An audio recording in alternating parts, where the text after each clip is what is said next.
Hey, shalom, shalom.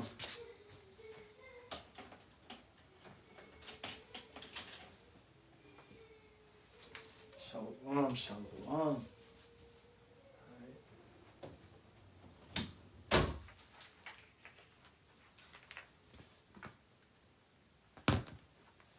Let me see. Where my calendar at, man? Oh, right here.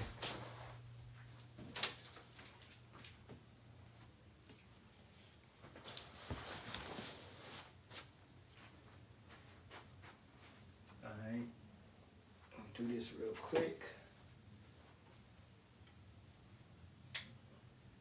I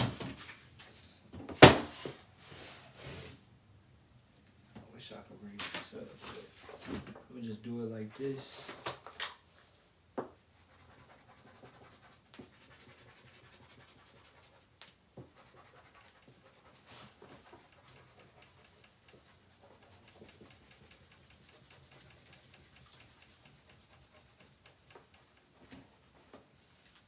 Let me share the live. I forgot to share the live.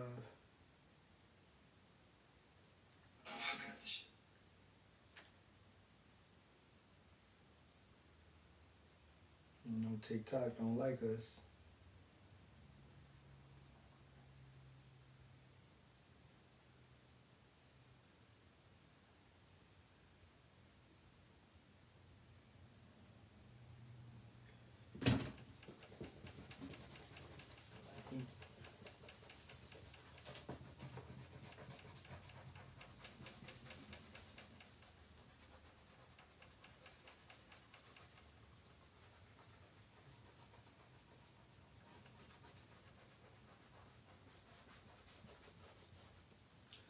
Alright. So, today is Monday.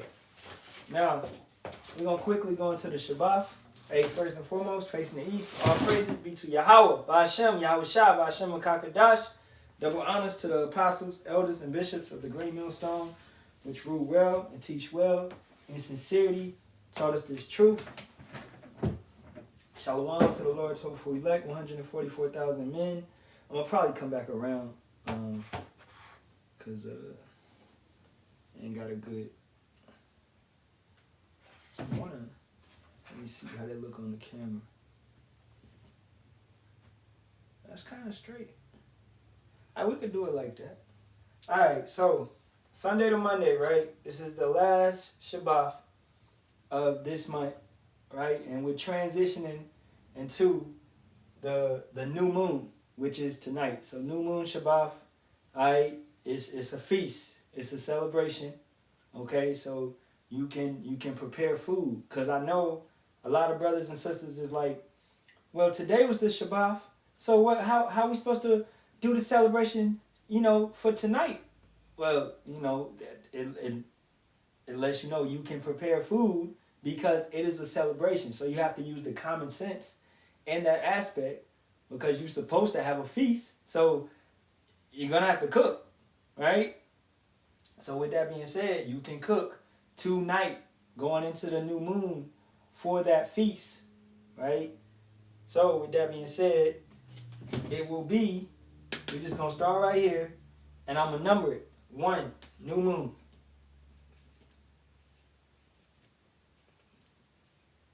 And this will not be long. So this will be day 1. Boom. Day 1. Day 1 of the month. Day 1.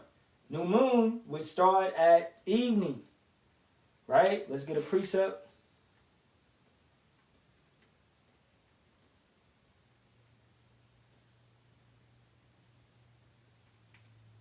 Psalms 81 and 3. Blow up the trumpet in the new moon in the time appointed on our solemn feast day. Right? So, ram's horn. Alright. I'm not going to blow it because y'all was picking on me last time.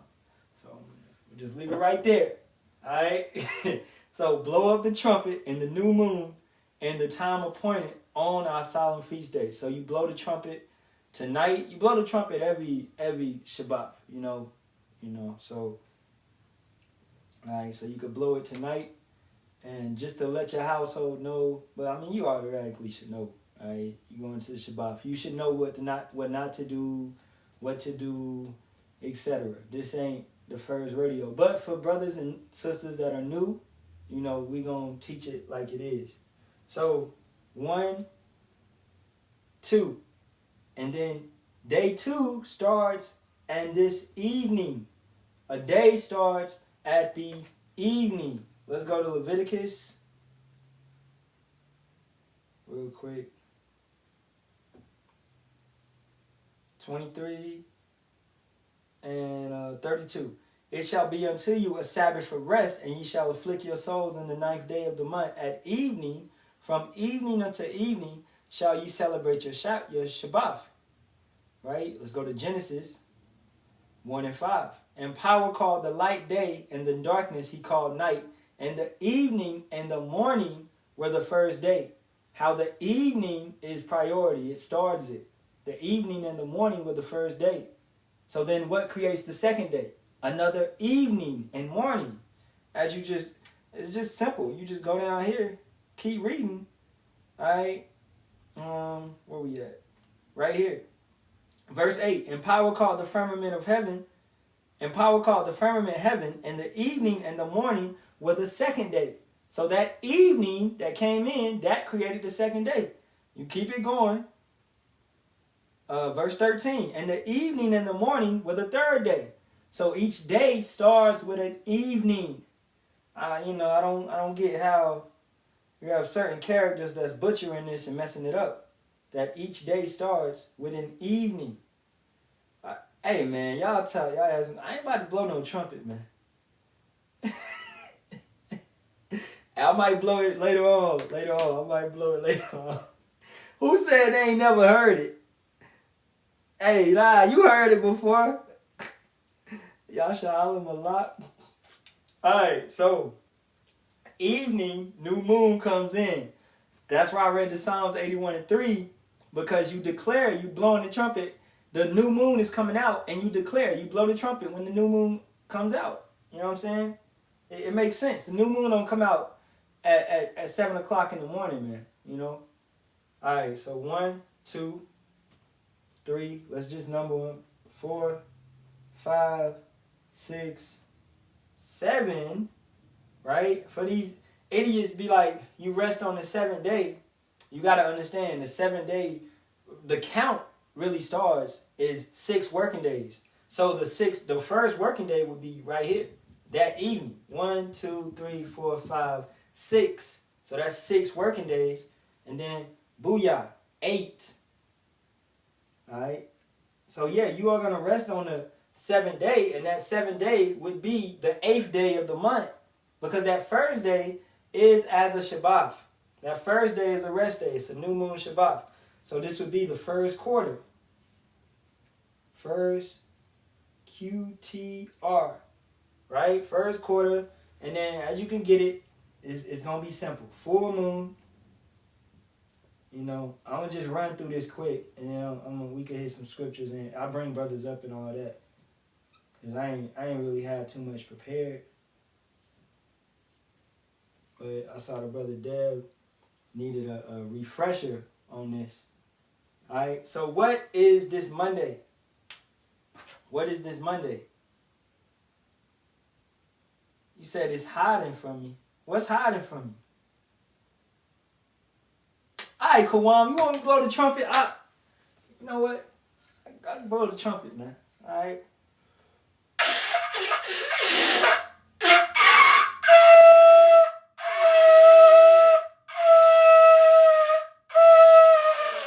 Alright, leave me alone.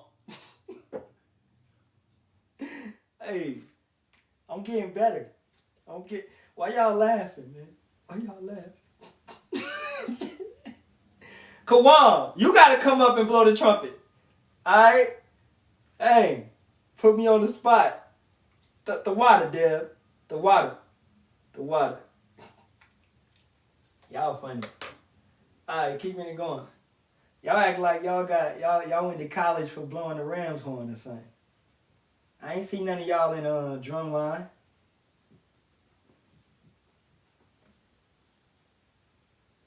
And it ain't like, because I used to play the trombone, but it's not like that. It's different. It's a different type of It's just a different type. You gotta figure your mouth a different type of way, man. You know. All right. So verse 15. Day 15 would be the full moon, right? So 1, 8, 15. Keep it going. And I mean, after you keep the Sabbath so long, you really don't even got to do this. Because it's just, like I was talking about yesterday with the discipline lesson, it's just habitual.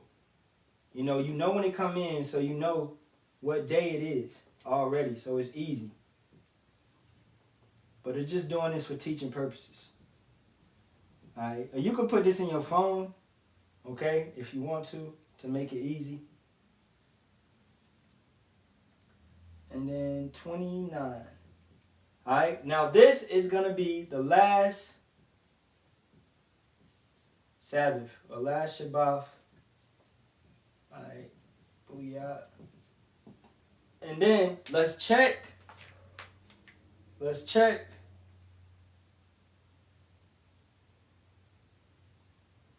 Let's check the hold up. Noise. I don't know what that means.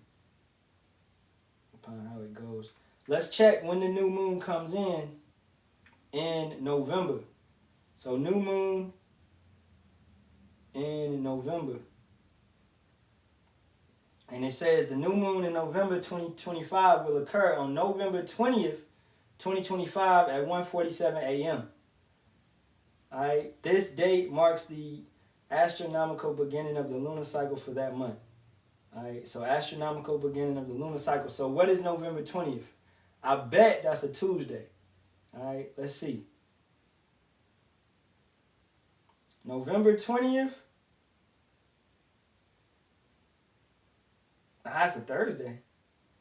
Okay. So, since it's going to be November 20th at 1:47 a.m., the Sabbath will be on that 19th, right? Because the new moon is going to appear between that 19th and that 20th. You get what I'm saying? So, it will be a Wednesday. Yeah, the 19th is a Wednesday.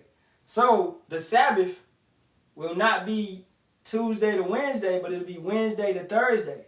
And this is where the confusion goes. Now, I always double check with the elders because they've been doing it longer than me. So I always double check before it comes in just to make sure I'm 100% correct. You know what I'm saying?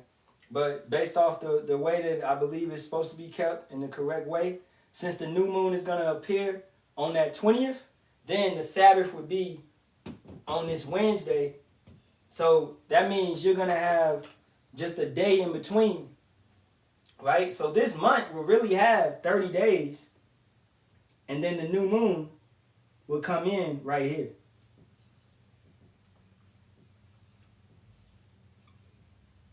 Alright? And that would start day 1 of the next month. And it would be, day 1, day 2, etc., etc. So then the Sabbath, as you can see, it would be Monday to Tuesday. It's going to change, and it's going to be Wednesday to Thursday. Wednesday to Thursday. This is where a lot of people get confused. So don't get confused. But like I say, I always double check with the elders before I put it out on the Sabbath page. Which I should have did this live on the Sabbath page. I didn't think about it. But, that's pretty much how you keep it, man. And any feast days, you just got to check Leviticus, the 23rd chapter, alright, to put it out. If any feast days ought to be followed. Let me see. But I think we good this month because I know the speak unto the children the 15th day of the 7th month. We did Feast of Tabernacles.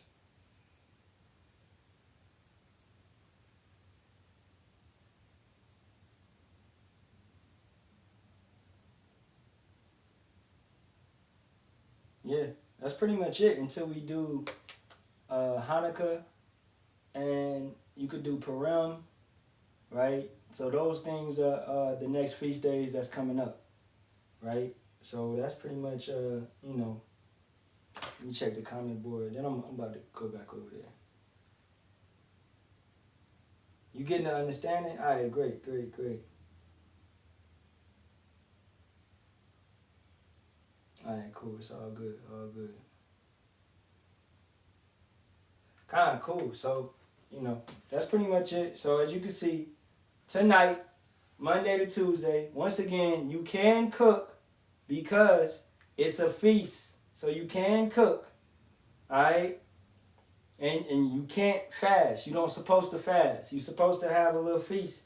Even if it's, man, just make some unleavened bread, and chill out or whatever, So cook a little bit, do something,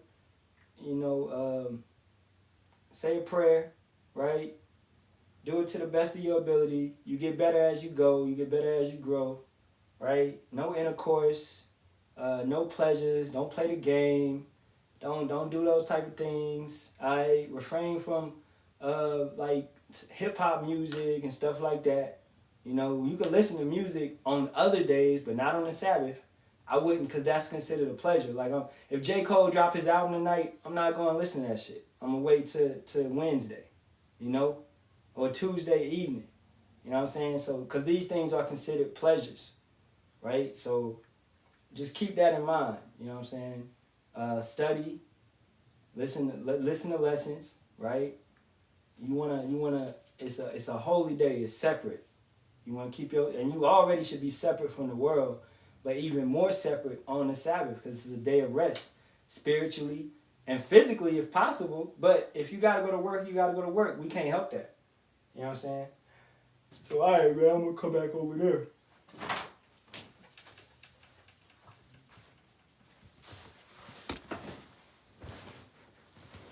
But hey.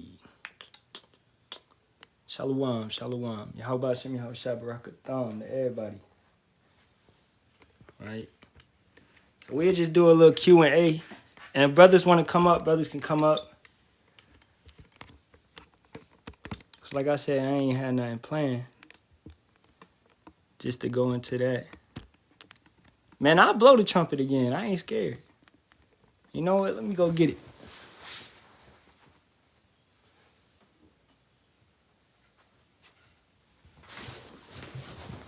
Cause I'm getting better.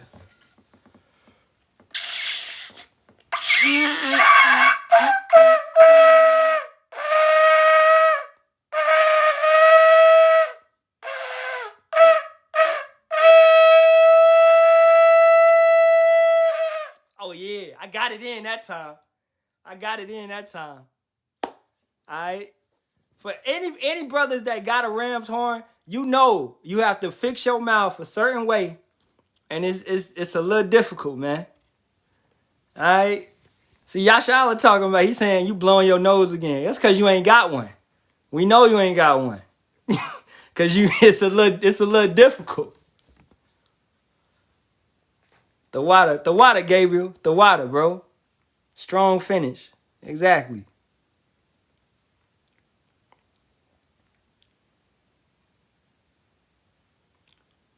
But that's pretty much it, man. If y'all ain't got no questions or nothing, brothers don't want to come up, and I'm gonna wrap it up, man. It'll be a quick lesson. Hey, the water, bro. The water.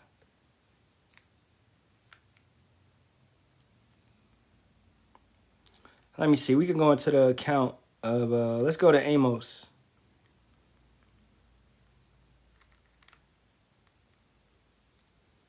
And we could touch on some prophecy, too.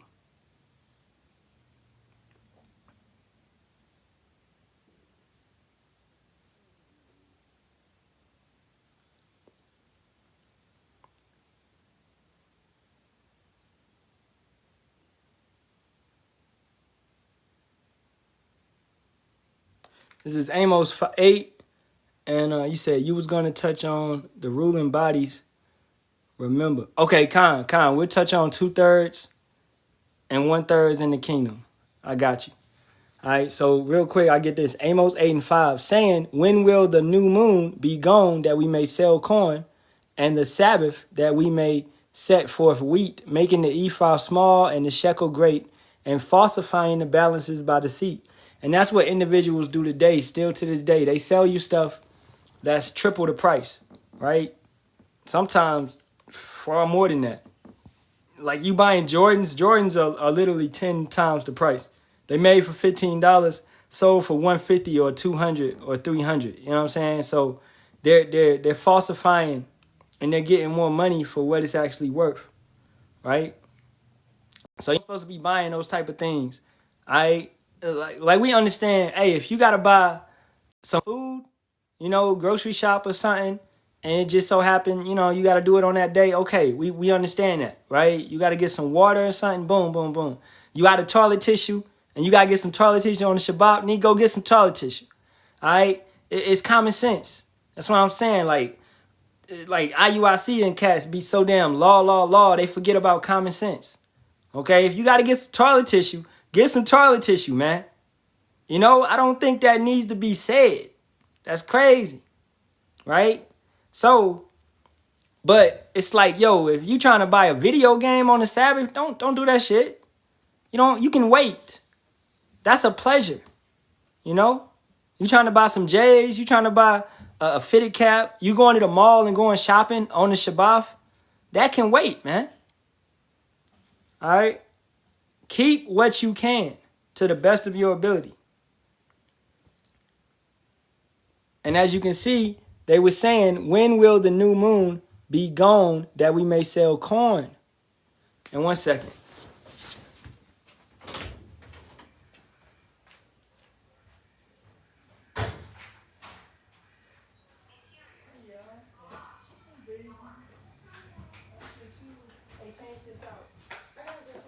Oh, AJ, change that out.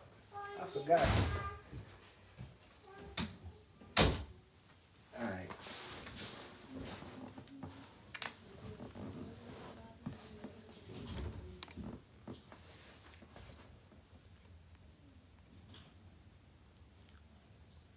Yeah, con. Yeah, I know that. But I'm talking about for November. I just always verify with the elders about when it is. But I knew it was, Monday to Tuesday. Con. All right, so keeping it going. So when will the new moon be gone that we may sell corn, and the Sabbath that we may set forth wheat, making the ephah small and the shekel great, and falsifying the balances by deceit? So once again, that's letting you know that you should not be buying things of that nature like that just unnecessarily, right? Unnecessarily.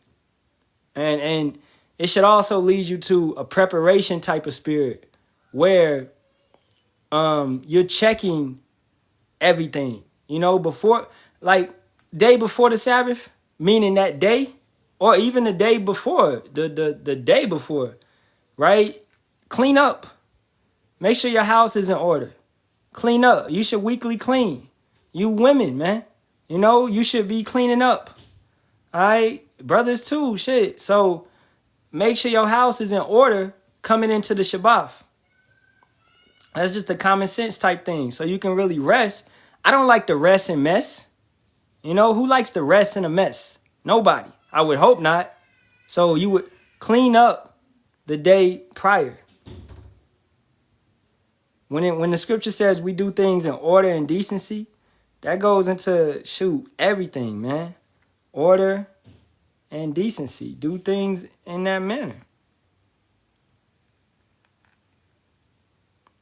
All right, 1 Corinthians 14:40. Let all things be done decently and in order. All right?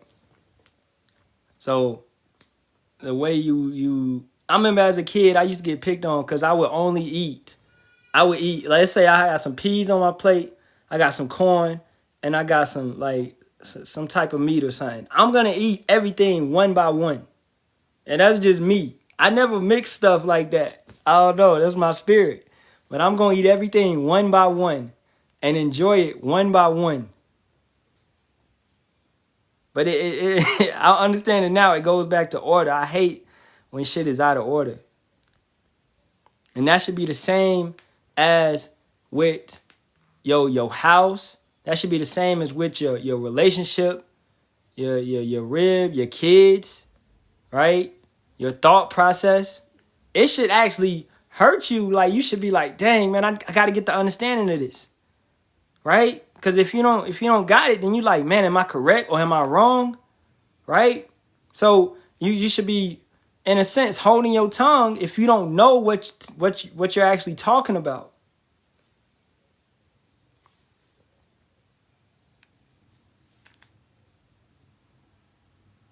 Let's get some more.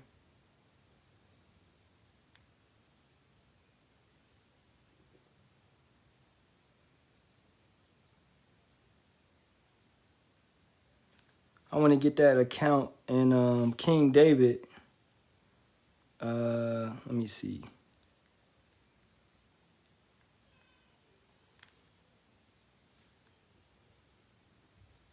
It's in Samuel.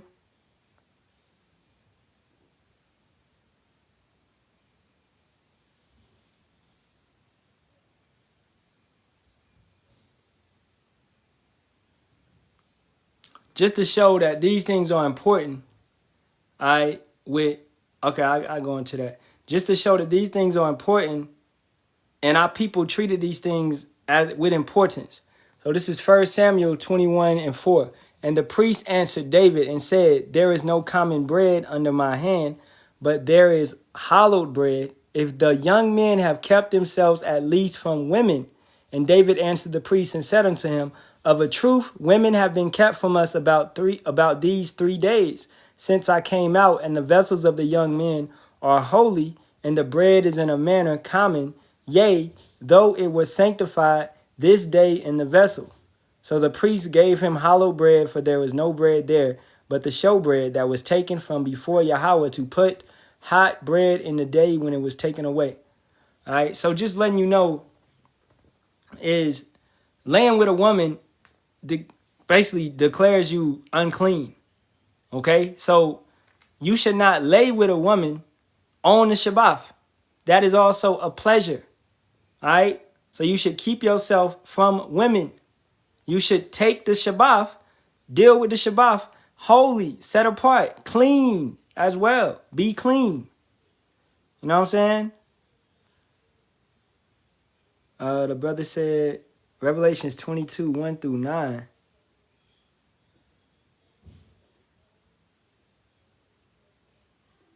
Ah, man, Matazaba went into this like a little bit yesterday.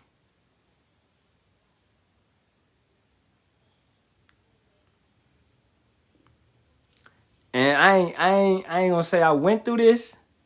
You know, I know a little bit of this breakdown, but I ain't about to fuck it up. Like, I understand what the tree is and all that. Well, looking at it now, I feel like let me see. And he said, these sayings are faithful and true. You know what? All right. And he showed me a pure river of water of life, clear as crystal, proceeding out of the throne of power and of the Lamb. In the midst of the street of it, and on either side of the river, was there the tree of life, which bare 12 manner of fruits, and yielded her fruit every month, and the leaves of the tree were for the healing of the nations. Now, with that being that understanding, is that living water, that knowledge, that wisdom, that understanding. And that tree of life is talking about Yasharahla, us as a people. All right. And that tree of life, which bear 12 manner of fruits. What is that signifying? The 12 tribes. Okay, as you can see up there. Judah, Benjamin, Levi, Simeon, Zebulun, Ephraim, Manasseh, Gad, Reuben, Naphtali, Asher, Issachar. Right? So this is truly talking about the elect, man. The remnant. All right? The elder said water equals true fruit equals knowledge, Khan. Tree equals Israel, Khan. So, verse 3. And there shall be no more curse, but the throne of power and of the Lamb shall be in it, and his servants shall serve him. Khan. So with that being said, let's go back to the curses. And this is Deuteronomy 28. And I want to get that. No man shall save you. 29. And thou shalt grope at noonday, as the blind gropeth in darkness, and thou shalt not prosper in thy ways, and thou shalt be only oppressed and spoiled evermore, and no man shall save thee. So no man can save us. All right, keeping it going, let's read 68. And Yahweh shall bring thee into Egypt again with ships by the way whereof I spake unto thee, thou shalt see it no more again, and there you shall be sold unto your enemies for bondmen and bondwomen, and no man shall buy you. So once again, no man like a Malcolm X, a damn Martin Luther King, Marcus Garvey, Nipsey Hussle, all these type of dudes is not going to be able to save you. Now, with that being said, let's see who will save us. All right, let's go to Isaiah 47:3. Thy nakedness shall be uncovered, yea, thy shame shall be seen. I will take vengeance, and I will not meet thee as a man. And this is referring to Yahweh Shah, who's not going to meet you as a man, but he's going to meet you in that angelic body, that everlasting body, right? The brother said, we will only receive blessings, no more curses. Exactly. So the only time we will be released from the curse of Deuteronomy 28:15 through 68 is when Yahweh Shah comes and redeems us, has vengeance on the wicked, right? So when that dude said, have faith in yourself and that other life, that dude was bugging. I'm like, we confident in this word. We confident in Yahweh Ba'ashem Yahweh Shah. We know what, don't we call him every time? We call him our power. That is our power, right? It's no other power. It's Yahweh Ba'ashem Yahweh Shah. That's our power. What is power? If I cut the light switch off, my phone would stop charging because that light switch controls the outlet. You know, I'll cut the power off, right? And then my phone will eventually die. So the power was cut. When you cut off Yahweh Ba'ashem Yahweh Shah, you no longer call on him, or you don't fully believe on him. You're cutting off your power. So this man is basically taking the charger out of his body, and he said, have faith in yourself. Well, nigga, you can't give yourself power. You can't charge yourself. Okay? Even when we say, yeah, you got to be around the brotherhood and get built up by the brotherhood, guess what? It's because the spirit of Yahweh Ba'ashem Yahweh Shah is there. When 2 or 3 are gathered in the midst, right? So the brotherhood is the voice. That is Yahweh Ba'ashem Yahweh Shah, pushing it and giving you that energy to build you up. This is why lessons would build us up. Understanding builds us up. Because that's Yahweh Ba'ashem Yahweh Shah speaking through men. You know? The elder said, how are we going to have faith in ourselves? We in chains of darkness. Khan. Only Yahweh Shah can release us. Exactly. So yeah, dude was bugging when he said that, man. So let's read 3 again.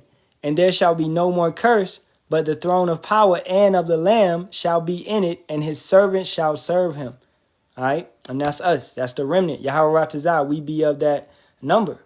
Keeping it going. And they shall see his face, and his name shall be in their foreheads. Now, you see this before. All right? And let's go get that. Revelations.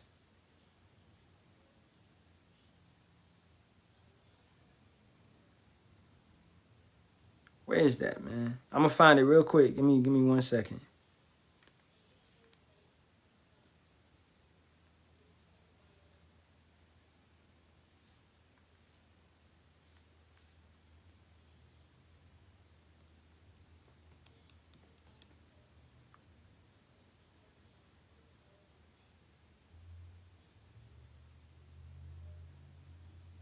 If a brother know it, you could throw it up for me. Okay?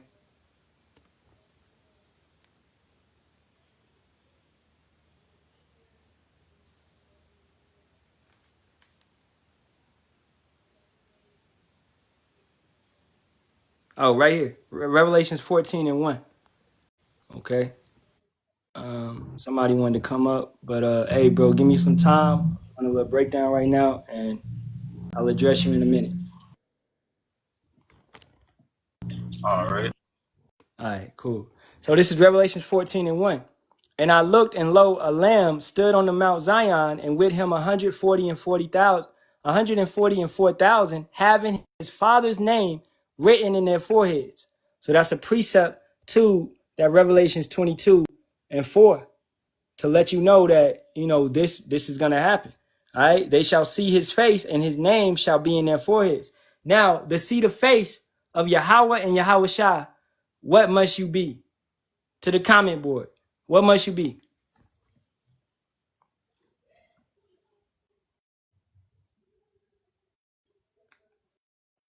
Okay, y'all answering too slow. So Revelation 7 and 9. After this I beheld, and lo, a great multitude, which no man could number, of all nations and kindreds and people and tongues, stood before the throne and before the Lamb, clothed with white robes and palms in their hands. Now, that no elect, but also the word I'm looking for is purified, clean, a virgin, not having no doctrine of anybody else in you. So being clean and being pure. So yeah, of course, being the elect, and having those white robes symbolize purity. It symbolizes you being clean, all right? More so spiritually baptized, but having those everlasting bodies. That's what we're talking about. Okay? I can be spiritually baptized. All of us are spiritually baptized in the name of Yahweh Ba'ashem Yahweh Shah. But guess what? None of us can look at the face of Yahweh Ba'ashem Yahweh Shah. Because what will happen to us? We'll unalive automatically. All right? We have sin upon us still. So we have to have those everlasting bodies. That's furthermore what it's talking about. Having those everlasting bodies. Right? That's how we're going to be able to see his face. And they shall see his face, and his name shall be in their foreheads. And there shall be no night there, and they need no candle, neither light of the sun, for Yahweh power giveth them light, and they shall reign forever and ever. Now, hey, back to the comment board. Do you think it's going to be no nighttime in the kingdom? Answer that. Is it going to be no nighttime in the kingdom? It will be nighttime, okay? The moon and the sun were good. They were created to be good, all right? Exactly. Hey, I got it, Zaquan. I got it. Hey, now that I'm in it, I feel like I got it. Okay? Yeah, he gave the answer. So this is Isaiah 60 and 2. For behold, the darkness shall cover the earth, and gross darkness the people. But Yahweh shall arise upon thee, and his glory shall be seen upon thee. So right now, that darkness is covering the earth. You get it? So it's darkness here. It's night here. Our people are in darkness. Our people are in a complete darkness. Right? Now let's keep it going. Let's read it again. And there shall be no night there, and they need no candle, neither light of the sun, for Yahweh power giveth them light, and they shall reign forever and ever. As it says in Daniel, the 7th chapter. Let's go over there. Verse 18. But the saints of the Most High Yahweh shall take the kingdom and possess the kingdom forever, even forever and ever. So that's an everlasting rulership, a forever rulership. Okay, it will never be a point in time where we will not rule. And that also equals everlasting life, everlasting bodies. We will not unalive or none of that. Okay, keeping it going. Verse 6. And he said unto me, these sayings are faithful and true. And Yahweh power of the holy prophets sent his angel to show unto his servants the things which must shortly be done. Now, if you understand when this was written, all right, around 2,000 years ago, was that short in a sense? All right. In the eyes of the Father, yes. It's only been 2 days. Understanding that. Okay. You can mute up, bro. Shalawam. Shalawam Yasharahla. My fault. I ain't mean to do that. My dogs pressed the mouse. Okay, it's all good. It's all good. I'm gonna drop you down. It's all good. It's all good. All right, verse 7. Behold, I come quickly. Blessed is he that keepeth the sayings of the prophecy of this book. Now let's go. Let's jump back to the first chapter. What is it saying? The revelation of Yahweh Shai HaMashiach, which power gave unto him to show unto his servants things which must shortly come to pass. And he sent and signified by his angel unto his servant John, who bear record of the word of power and of the testimony of Yahweh Shai HaMashiach, and of all things he saw. Blessed is he that readeth, and they that hear the words of this prophecy, and keep those things which are written therein, for the time is at hand. Now, Does everybody hear this word? Khan or la'ah? Yes or no? And it's a trick question. I tell you right now. Does everybody hear this word when we read it? To the comment board. Does everybody hear this word when we read it? Nah, because some people spiritually not. No, the spirit is All right. not. I said to the comment board, bro. To the comment board. You good though? It's all good. All right. But yeah, the true answer is no. It's la'ah. So Deb, you would be wrong. It's no. They don't hear. You know. I get what you're saying though, but I'm meaning it in a spiritual sense. Yeah, exactly, Gabriel. There you go. Those with ears to hear. Those with ears to hear. You know. So I mean, okay, technically, yeah, they hear it, but they can't understand it, right? So therefore, they're not gonna keep it because they can't hear it because it's just like words on a book, as it says in Isaiah the 29th chapter. We read it to them, and it's just like words on a page. That's all it is to them. It's just words. So they're not really getting it in or taking it in. Exactly. They don't got the eyes to see or the ears to hear. You know what I'm saying? Khan, I got you. Hey, all those answers was right. All those answers was right. You know. Keeping it going. Verse 8, and I, John, saw these things and heard them, and when I had heard and seen, I fell down to worship before the feet of the angel, which showed me these things. Then saith he unto me, see thou do it not, for I am thy fellow servant, and of thy brethren the prophets, and of them which keep the sayings of this book, worship power. So those that keep the sayings, those are the ones that he's dealing with. If you don't keep the sayings, he's not really dealing with you. All right. And this furthermore shows you that we don't worship angels. Okay. Because you don't worship angels. What did he say? See thou do it not, for I am thy fellow servant, and of thy brethren the prophets, and of them which keep the sayings of this book worship power. So the angels are in a sense our brothers in a celestial state. You know?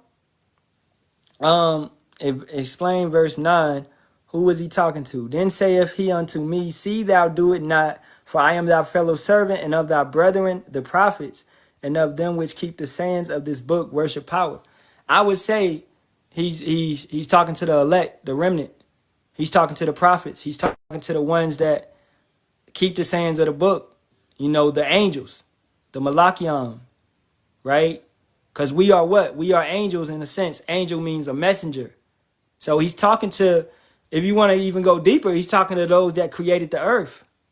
You know, if we can go to Genesis, the first chapter, I would say he's talking to those that was with Yahushua in the beginning that created everything, right? Those from the foundation of the earth. So I would push it. I would push it to there. Kind of prophets that have already passed, that's on the chariots. Kind. All right, cool. So that was Revelations 22, 1 through 9. You know, and bro, you could come back up here, K Will. If you still in here. I don't know if brother had a question or something. I don't think he even still in here. It's all good, man. Wasn't meant to be. Wasn't meant to be. Wasn't meant to be. Ate the water, that was I didn't even think I knew that one, but I done heard it. I know I done heard that, like, I done heard those verses so many different times. So yeah. That was straight. That was straight.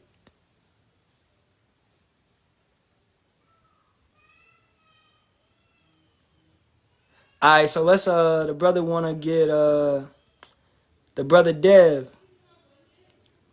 You want to talk about the 2/3 in the kingdom. So let's go to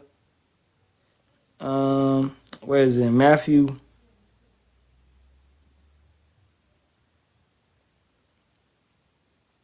All right, let's go to Matthew 11 and 11 real quick. Verily, I knew you had it, Khan.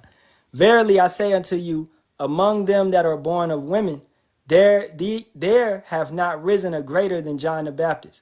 Notwithstanding, he that is least in the kingdom of heaven is greater than he. So, Dev, this is also talking about the 2/3. They're going to be least in the kingdom of heaven, right? But they're going to be greater than a John the Baptist at you know what I'm saying, in this form. If you understand what I'm saying. Okay? Because in this form, we're in a what? We're in a sinful flesh. So we go off, we mess up, you know, constantly, things of that nature. So in that everlasting body, this body couldn't compare. So yeah, a Jay-Z in the kingdom would be greater than a John the Baptist right now. But John the Baptist is going to be at a higher rank. You know what I'm saying? So it's going to be rank in the kingdom, in a sense, if I'm not confusing it, right? Because the 2/3 have to come what? They have to come afterwards. So the elect, like a John the Baptist, right? I get you. John the Baptist already prestige. Exactly. Elder Abba Bibbins, who we know through the Spirit to be John the Baptist, to be Elijah, is already in the spiritual realm and will come back with Yahweh Shai, right? So he's already going to have that everlasting body. He's not going to have to go through the lake of fire. He's not going to have to go through regeneration, reincarnation, come through as a baby, like, say, a Jay-Z, you know? So let's go to Zechariah 13, 8 through 9. And it shall come to pass that in all the land, saith Yahweh, 2 parts therein shall be cut off and die, but the third shall be left therein. So that's 2/3 of our people, which would be billions of people. All right? It would be billions of people. It's a lot of Israelites. Exactly. They got to suffer that second death. That second death. You know?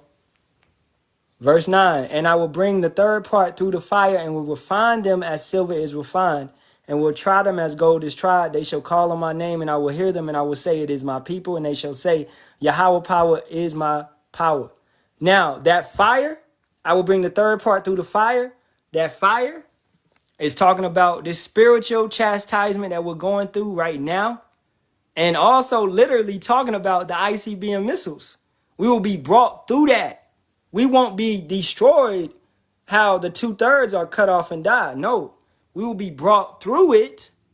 Meaning, regardless if we got to get martyred in Jacob's trouble or we make it through and we get beamed up into a chariot, we're going to be brought through it. We are going to get to witness the ICBM missiles hit this place. How do we know that? Let's go to Revelations, the 15th chapter. It's Revelations 15 and 2. And I saw as it were a sea of glass mingled with fire. That's talking about a chariot. Was standing in a chariot. And them that had gotten the victory over the beast and over his image and over his mark and over the number of his name stand on the sea of glass having the harps of power. So this is talking about all the elect members, 144,000 and their families. Okay? Because, okay, look, you're not, if you, let's say you 144,000 or 1/3, you're not going to go up into the chariot and leave your wife here unless she was wicked. All right? You're not just going to go and, no, your kids, if they righteous, your wife, if she's righteous, they're going to go up with you. So all of Israel, we're going to be standing on this giant, in this giant chariot, the size of the earth. Okay? Looking down. Watching America, Babylon burn, man. That's what we talking about. A massive chariot looking down, watching this place burn. All right? So that sea of glass, stand on the sea of glass having the harps of power. Harp in reference to that song, that doctrine, that understanding. We will be singing that song of Moses, verse 3. And they sing the song of Moses, the servant of power, and the song of the Lamb, saying, great and marvelous are thy works, Yahweh power almighty, just and true are thy ways, thou King of saints. Right? So that's a beautiful thing to understand. Now, furthermore, how did we get to that position? Let's go to 1 Thessalonians 4. And just to get straight to the point. Okay, verse 16. For Yahweh Shai himself shall descend from heaven with a shout and the voice of the archangel, that's Michael, and with the trump of power. And the dead in Hamashiach shall rise first. So those that have died in Yahweh Ba'ashem Yahweh Shai will rise first. So they will go into the chariots. They will rise up first. All right.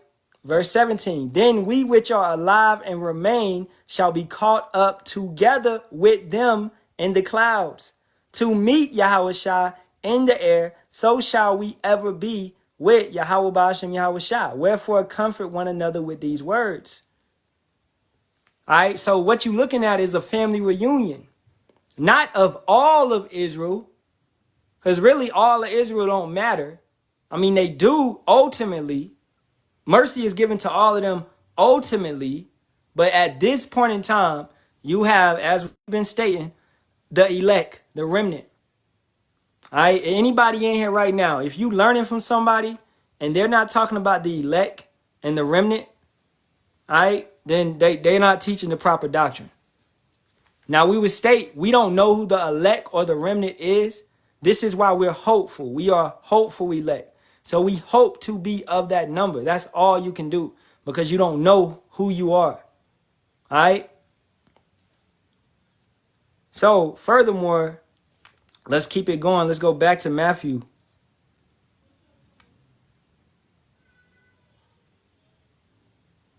Let's go to Matthew 5:19. Whosoever therefore shall break one of these least commandments and shall teach men, so he shall be called the least in the kingdom of heaven. But whosoever shall do and teach them, the same shall be called great in the kingdom of heaven. Furthermore, letting you know that it's rank in the kingdom of heaven.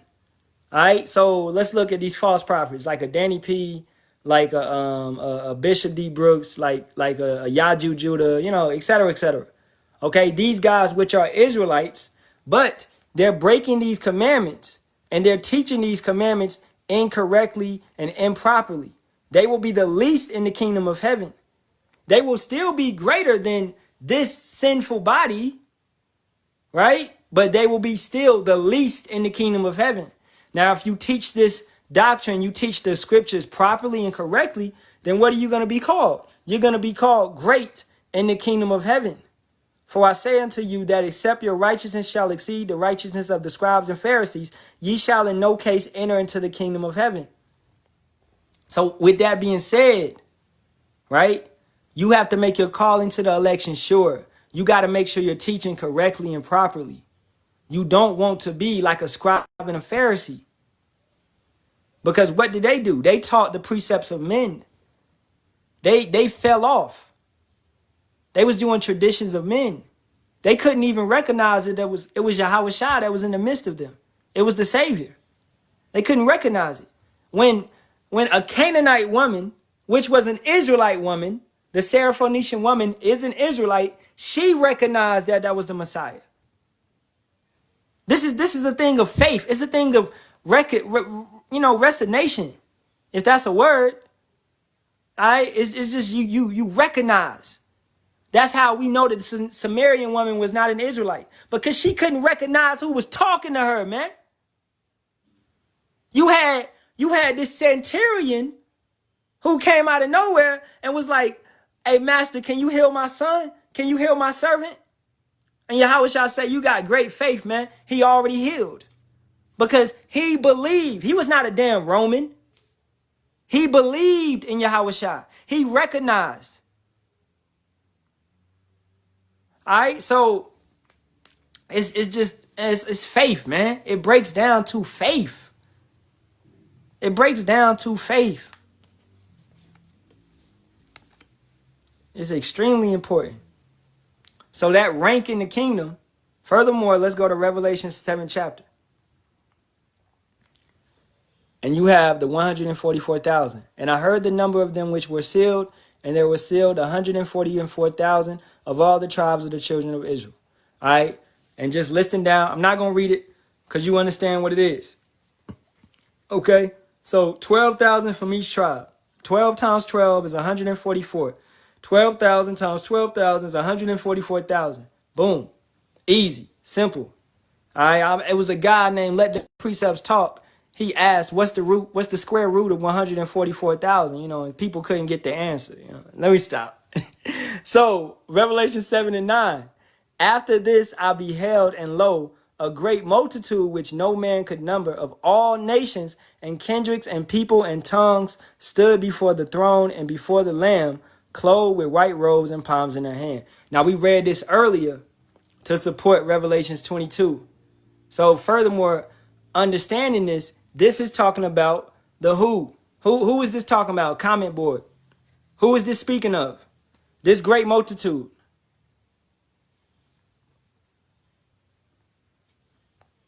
Look at the caption too. A multitude from the tribulation. Okay? Understanding furthermore that the 144,000, this is all men. This is all men.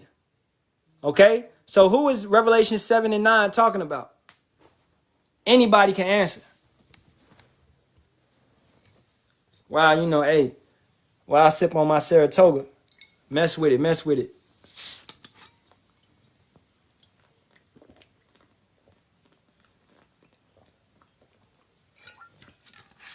Why how about you have a shot? Exactly, the 1/3. Exactly. So ask yourself this question, or you should know the answer. Is there Israelites in every single nation? Yes, we are scattered all over. We are scattered abroad. Elder put it perfectly. Men, women, child, believers, known as the 1/3. Exactly. Once again, I'm stating that the 144,000 is simply men. Yahweh has called men. His tabernacle is with men. He deals with men. He does not deal with women. So for you women, that's like, well, I ain't got no man or Yahweh. You just maintain yourself. You maintain yourself. Let's say you got some kids or something. You take care of them to the best of your ability. You teach them the names. You keep the laws, commandments, and statutes to the best of your ability. And you wait on Isaiah 4 and 1. And in that day, 7 women shall take hold of one man, saying, we will eat our own bread and wear our own apparel. Only let us be called by thy name to take away our reproach. Now, with that being said, are these women a part of the 2/3? No. These women are a part of the 1/3. These women will have to be selected. All right? These women will have to be chosen. Will a lot of women be rejected? Yes. A lot of women will be rejected because of their high-minded, bougie-ass spirit, man. Okay? Because you a gold digger spiritually. You a spiritual gold digger. Oh, I see. You know, it's a difference. It's a difference. But that's the spirit that you're going to be in, man. And brothers is going to have the opportunity to pick. All right? You know, you're going to have the opportunity to pick. It's not going to be out of lust. It's not going to be, no. The 140, they're not going to be lustful men. They're not going to pick you because you got a fat ass. No, that's not happening. What is a fat ass going to do for me in Jacob's trouble? What is that going to do for me? It's nothing. All right? A lot of mid type women are going to get chose, man. All right? They're going to be beautiful in the kingdom. Okay? Understanding that. So it ain't you Instagram bitches, because that's what you is, man. Y'all going to be destroyed, man. All right? You OnlyFans, y'all going to be destroyed. This is what you deserve. And if you ain't with this, if you don't agree with what I'm saying, you can lead alive, man. You supporting these women that don't do nothing. They weak in the mind. You can lead alive, man. We don't need you up in here. You bringing the mood down. All right. So furthermore, we got to get Isaiah 45 and 17.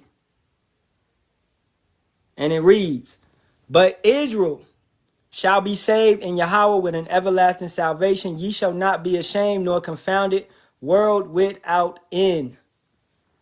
Okay?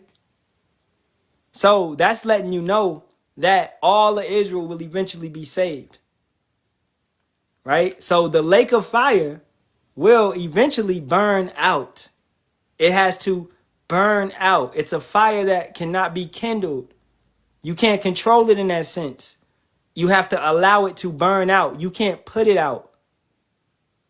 This is what we're talking about. That lake of fire. So once it burns out, or whatever Yahweh Ba'Shem Yahweh Shah decides to do, he could pull you out of lake of fire early, whatever he wants to do. All right.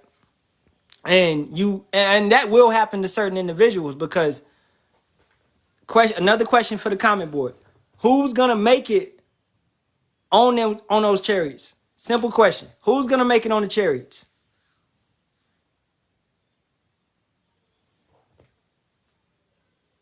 Who's gonna make it on the chariots?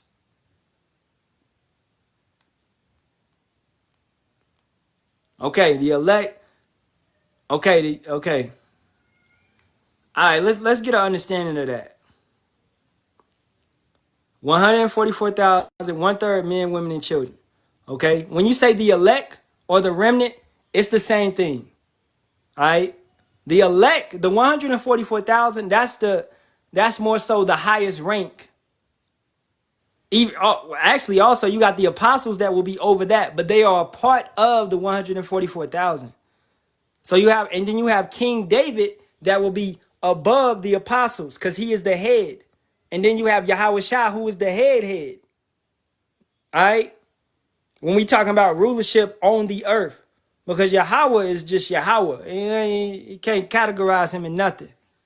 So you have Yahweh Shah, King David, then the apostles, then the 144,000, then the 1/3. And this is all men.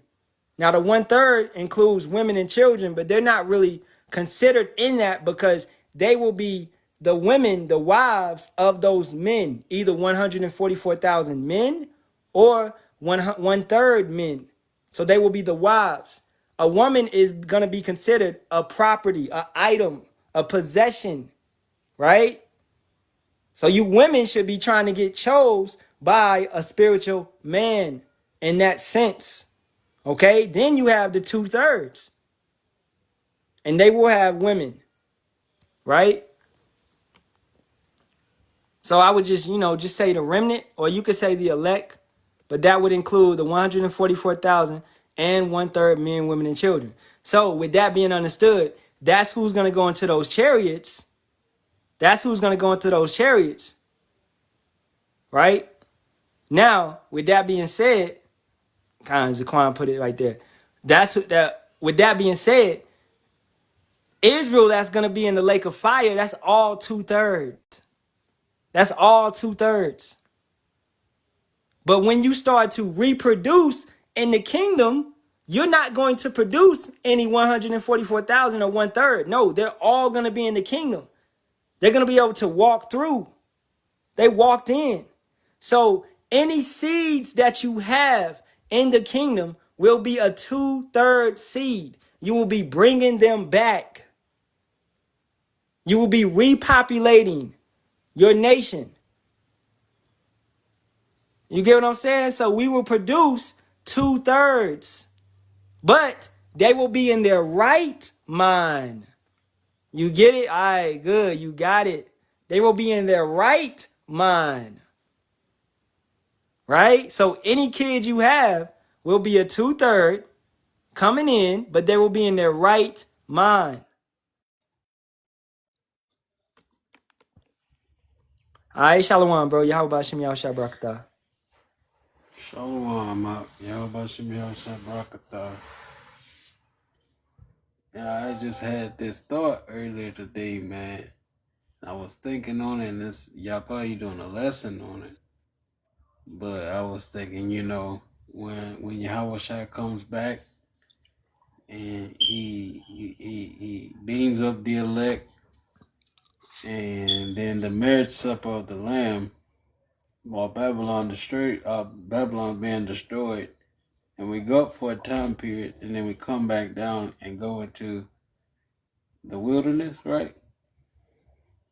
And then purge out the rebels and slay those of our people who wouldn't get in line that are left from those people that didn't get burnt up in the Babylon the Great from the other nation. And then we subject the other nations to the kingdom, right? Mm-hmm. Yeah. So all right, we good on that then. And I wanna add to that because okay, the brother said something good because I was about to get it, and that's the spirit. Ezekiel 20 and 38. And let's get it to even furthermore break it down. All right.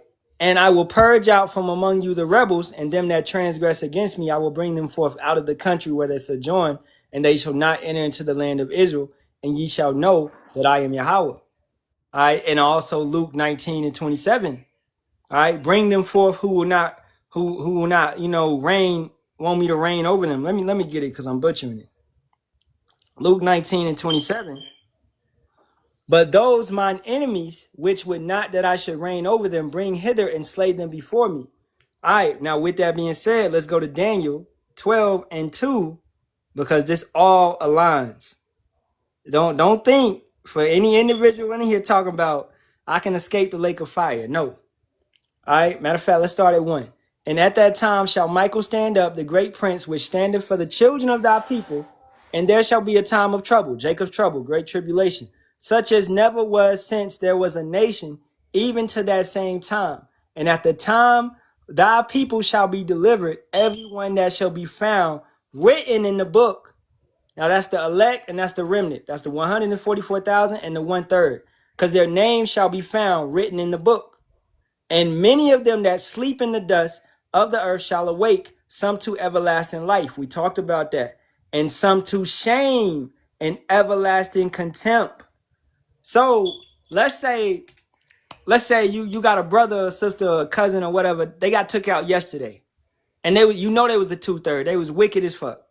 Right? So they not gonna feel a nuke. Okay? So Yahweh will bring them back, put them in a regular ass body, and throw their ass in a lake of fire. This is what's gonna happen to them. So you cannot escape the lake of fire. It's impossible. Then after they burn, they will eventually come back through that regeneration, reincarnation cycle. So it's no escape. You're dealing with somebody that you can't escape, man. Regardless if you go to the spirit world or you here. You got it. And I've heard Elder Apostle Tahar break it down, where Zechariah 13 and 8 and 9 is talking about Babylon. But these people there that are not in Babylon, that's a part of the old bottle crew. I'll put it that way. They actually survived the initial destruction. But Babylon's gonna be on fire for a good long while. That's that everlasting fire. It's gonna be on fire for a good long while. So what I was thinking, because there's some people that's in the spirit realm now that they'll just awake to everlasting contempt, where they'd get thrown in the lake of fire for being wicked. But those people that remain and get slayed, they get slayed and then tossed into the lake of fire to be tried as that fire is tried in the fire. You get what I'm saying? Like, ain't no getting away. Regardless, you're going to end up in the lake. Because get that in Revelation where it says, I beheld the books were open. If you could. Hey, Shalawam. Khan, Shalawam, bro. Yahweh Shem Yasharahla. Yeah, how about Shabath? I was gonna say, I'm listening in. Also, the chariots as well. They're gonna be zapping people. So this is, speculation, but I would assume that, the people who are not in Babylon the Great to be in the lake of fire, that they would still get burnt because, the chariots. It tells you in Isaiah 66 that, he cometh with fire and with chariots, like a whirlwind, to render his anger and his fury. And it says that, and the slain of the Lord shall be many in that day. Jeremiah 25 also talks about, it says the whirlwind shall raise up upon the coast of the earth. So, I would imagine that different wicked Israelites, they would begin burnt up too, just not by the lake of fire in particular, but by the chariots would be burning them, in different parts of the world. Khan, I can see that. Yeah, I can see that. That makes sense. Because there's no escape. And as it says, the chariots is the plague of the earth. So this is something that's the plague. It plagues the earth, man. You have the most chariot sightings in America, but then the second most is Brazil. And it's an extremely high number of Israelites in Brazil. So, yeah, this is going to take place. All right. I'm gonna get this real quick. I couldn't find that. Beheld the books was open. I gotta look for it some more. But this is Matthew 10 and 28. And fear not them which kill the body, but are not able to kill the soul. So talking about Esau and all these other heathens. But rather fear him which is able to destroy both soul and body in hell. All right. So, and that means that death by pain. Okay. Because as we spoke on it, Israelites will what? They will come back through regeneration, reincarnation. But he will allow your soul to feel, to feel it in that lake of fire, or as burnt by the cherries, man. You're gonna feel that pain ongoing. So it's not gonna be no escape, as we're stating. I got a precept to back that actually. Kind of bring it out, bro. Okay. 2 Maccabees 6 and 26. It says, "For though for the present time I should be delivered from the punishment of men, yet should I not escape the hand of the Almighty, neither alive nor dead." And that was Eleazar speaking when he, was pretty much the Greeks tried to force him to consume swine's flesh, and he said, "I'd rather die by the hands of the Greeks. I'd rather fall into the hands of the Lord, really, because if I disobey the Heavenly Father and consume unclean, abominable foods, then I'll be punished by Him, and I cannot escape Him, whether I'm alive or whether I'm dead." So he had that same mindset as well, just demonstrating that. Kind of Shabath, yep. And that we gotta have that mindset with the sea hip, man, and with all this wickedness of Babylon. For brothers that's like, it really doesn't matter where it does matter. Every idle word is judged. Every single deed and things of that nature is judged, man. So your sins do count towards you, man. Yahweh Ba'ashem Yahweh Shai know if you eating pork, all right? And he knows if you did it consciously or you did it on accident. You know what I'm saying? Like, hey, you might, let's say you go to your auntie house or your grandma and she cooks some food and you eating, and then you be like, "Oh, Grandma, what you cook this with?" She be like, "Oh, some ham hocks." "Oh, nah, I can't eat this." Boom. That was an accident. You know what I'm saying? So, so you gotta, it's known, man, if you're sincere or not. He judges your intentions. You got it, Kakuma. So this is the book of Revelation, chapter 20. And I'll start at verse 10. And say, "And the devil that deceived them was cast into the lake of fire and brimstone, where the beast and the false prophet are, and shall be tormented day and night forever and ever. And I saw a great white throne, and him that sat on it, from whose face the earth and the heaven fled away, and there was found no place for them. And I saw the dead, small and great, stand before power, and the books were open, and another book was open, which is the book of life. And the dead were judged out of those things which were written in the books according to their works. And the sea gave up the dead which were in it, and death and hell delivered up the dead which were in them, and they were judged every man according to their works. And death and hell were cast into the lake of fire. This is the second death. And whosoever was not found written in the book of life was cast into the lake of fire." So going into, he's saying he saw both the dead, small and great. That's every one of us coming back to receive that judgment. But those who were exempt from judgment, being the 144,000, and that large great multitude of men, women, and children, of whom he have mercy on these last days. So you get judged from the books. The books being open is this Bible, and you judging according to the works that you do. So every man that will get purged out, who wasn't initially in the lake of fire, which is going to burn for a good long while, which means that forever and ever, like I said. But once you get, judged in this great throne judgment, you get cast into the lake of fire because you're not found in the book of life anyway.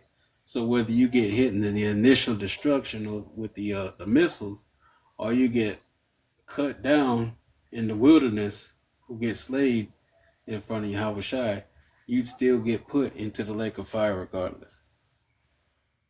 Because that would support the death by pain. You know what I'm saying? Because I would look at it too with the, I know the chariot's gonna be zapping, most definitely. But if the chariot zap you and it's done with like in a second, that ain't enough. Yeah, because think about it. In Zechariah, it said their eyes shall consume in their holes, and Oh, all of Zechariah that. 14 and 12. Yeah, kind. So I mean, yeah, you can get instantly zapped by a laser, but I mean that's over. Ain't no suffering on that. Kind, because that what is it? Revelations 14 and 9. Because if you and it goes back to you taking that C hip too. Let's get that. Revelations 14 and 9. No, actually 14. Well, we started 9. And the third angel followed them, saying with a loud voice, if any man worship the beast and his image and receive his charagma in his forehead or in his hand, the same shall drink of the wine of the wrath of power, which is poured out without mixture into the cup of his indignation. And he shall be tormented with fire and brimstone in the presence of the holy angels and in the presence of the Lamb. So that tormented part really stems to it, taking a while, lasting, and having a body that will be able to burn, but not really be destroyed. Going back to that death by pain. So that torment part is key. And also it says, the lake of fire is reserved for whosoever taketh the mark. So if you in a different land, that fire is reserved for you because you wouldn't be a part of that. You couldn't be a part of that initial destruction, you see? But you get cast into the lake of fire for taking the mark because you are a rebel, because you did come up a different way, which made you a thief and a robber. And then on verse 11, it kind of it gives way to it being ongoing as well. And the smoke of their torment ascendeth up forever and ever, and they have no rest day nor night, who worship the beast and his image, and whosoever receiveth the charagma of his name. Now we know it won't burn forever like it's everlasting, but it will burn for a long set time period. Because according to Isaiah 45 and 17, those Israelites will have to come back, regeneration, reincarnation. As we stated, the babies that we will be giving birth to will be 2/3 babies, but in their right mind. So we're bringing back those individuals,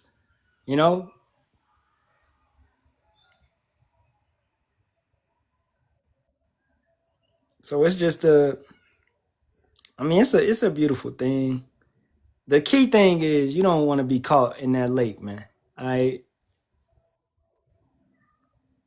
Yeah, the elder said if a 2/3 die, they will return to be consumed by a lake of fire. And that's why I read Daniel 12 and 2, because that's what it implies. All right. Because you're coming back into a body, but you're being thrown into that lake. So you thought you could get, because look, if you was a 2/3, you would just, the nukes is coming tomorrow, just unalive yourself today. So what happens? You get away. You escape. You trying to mock the Most High. You can't mock the Most High. No, He's going to bring your ass back and throw your ass in the lake of fire. You can't mock. Yahweh is not to be mocked. See, this is the cupcake she has. So while the 2/3 are burning, will the remnant be chilling in the chariots? Hell yeah. Yeah, yes, we will be able to watch the burning of Babylon the Great through that seared glass. If you can get that for me, brother. I read it earlier. Maybe she Revelation wasn't 15. Well, yeah, read it again, for the sister. She probably wasn't here. God, then you got it, y'all. What's up? Know, You got it, bro. Let me read this real quick. You go ahead and read out. And I saw, as it were, a sea of glass mingled with fire, and them that had gotten the victory over the beast, and over his image, and over his mark, and over the number of his name, stand on the sea of glass, having the harps of power. And they sing the song of Moses, that servant of power, and the song of the Lamb, saying, great and marvelous are thy works, Yahweh power almighty, just and true are thy ways, thou King of saints. So yeah, we will be having the marriage supper of the Lamb with Yahweh Shai in the chariots while Babylon the Great is on fire. And then after that is over, we don't know what specific time that would be, but the Babylon the Great would still be on fire. But after the marriage supper is over, the saints will come back and take the kingdom. If you can get that for me in Daniel, Baba Kushai. And those fishes will be turned into hunters, and then hunt them out of the rock, and then we'll get that Daniel revelation. Daniel 7:18. I read this Yeah, early. kind. You must not been in here. I read all this. But the No, saints I of the wasn't Most here. High shall take the kingdom and possess the kingdom forever, even forever and ever. And then I get that Jeremiah 6:16 for you. And it reads, wait a minute, 6:16. No, Salakia. Fishes, hunters of fishes. I mean, fishes to hunters. Jeremiah 16:16. Behold, I will send for many fishers, saith Yahweh, and they shall fish them, and after will I send for many hunters, and they shall hunt them from every mountain and from every hill, and out of the holes of the rocks. Khan, I wanna you got something? You gonna add to it? Yeah, and then this is Revelation 6 and verse 13, starting at says, and the stars of heaven fell into the earth, even as a fig tree casteth her untimely figs when she is shaken of a mighty wind. That's talking about those nuclear warhead missiles falling out from the sky. And it says, and the heaven departed as a scroll when it is rolled together, and every mountain and island were moved out of their places. That's that mushroom cloud. And it's gonna be making the earth rock back and to and fro like a drunkard, because of those missiles bombarding Yeah. Babylon the Great, And those keep in islands are gonna mind. be chased away out of their sea. So, okay, go ahead. Nah, my bad. Keep in mind that you're not just gonna have nukes hitting chariots, you're gonna have earthquakes, volcanoes erupting, all right, tornadoes, hurricanes. You got to think about the flood. When the flood was happening, all this stuff itself was taking place, right? Volcanoes, those waters were extremely hot, boiling, because all the volcanoes and things of that nature. The whole earth was moving. You had Pangea, and then it all moved. It separated because of the devastation that was taking place. You know, this is furthermore, why did Yahweh separate? Because when everything was together, niggas was extremely wicked. It was easily accessible wickedness because everything was together. So he was like, all right, let me separate them. Boom, boom, boom. You know? So you're gonna have earthquakes, volcanoes. What's that Yellowstone over here? If that one goes out, the whole West Coast is boom. You know? You have these super volcanoes that will add to the destruction that Yahweh Ba'ashem Yahushua is about to bring upon this earth, man. Mm-hmm. And yet we gonna be chilling. Also, this taken to this account, sister, that as it says, fishers to hunters. We are going to hunt them from every cliff in the rock, every hole in the rock, because they are what? What's a hole in the rock? Just nothing but a bunker. That's all it is. They got all these bunkers built in Switzerland and Sweden and all of that. Okay, when we done, we coming down to get their ass. They thought they were safe because they had food to last them for 100 years, and they got hydro farms. They building growing food underground and all that. You know, they got some of those bunkers got like 10 floors, man. You forget that you in a bunker. But no, we coming in and we getting them, we getting their children, whoever they got. Deep underground military bases. They got one in Mount Cheyenne, as Yasharahla always talk about. They got one in Mount Shasta. All right, these mountains in America, they have them. But that's not even going to stand the force of the nukes. This stuff is going to melt away. So really the ones that we going to come and get is the ones in other areas, such as Switzerland, Sweden, Hawaii, all these other places, man. This is Revelation 6 and 15. It says, and the kings of the earth, and the great men, and the rich men, and the chief captains, and the mighty men, and every bondman, and every free man, hid themselves in the dens and the rocks of the mountains, and said to the mountains and rocks, fall on us, and hide us from the face of him that sitteth on the throne, and from the wrath of the Lamb. For the day is great of his wrath is come, and who shall be able to stand? So that's them in their bunkers trying to hide from this destruction that they caused. But when Yahushua comes back and those elect men start hunting their ass out the holes of the rock in them bunkers.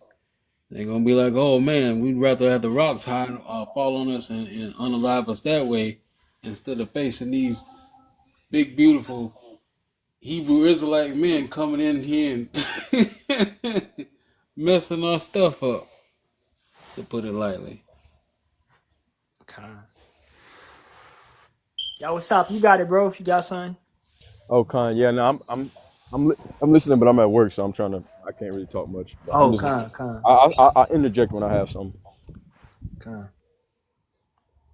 I'm gonna get this that the brothers brought out in the comment board. John 5:29, and shall come forth they that have done good unto the resurrection of life, and they that have done evil unto the resurrection of damnation. So it's going back to a balance and true justice that will be brought forth upon this earth, man. All right, we got somebody that want to come up. I just ask you to come up respectfully.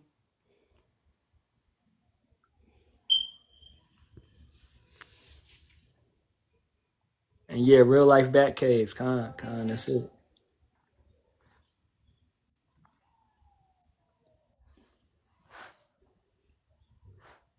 I thought the brother wanted to come up. I don't know what's going on. It's like they on, they just ain't saying nothing for whatever reason.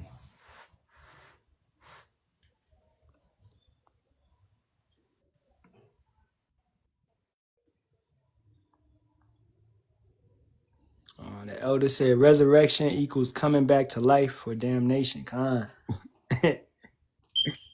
And that's Ain't no escaping. he is the king of terrors, man. So think about that. You coming back just to be destroyed again? That's ultimate terror. You know? Yeah, you know you better than you know yourself, and you think you're gonna get away. Yeah, you ever see that movie or a movie where the villain think he get away and stuff, he scot free, and then whoop whoop got your ass. That's your how about Shimmy how shy. You don't think you done got away now? Look at you, forced with a sword around your neck, or to have your head lopped off and thrown into a lake of fire.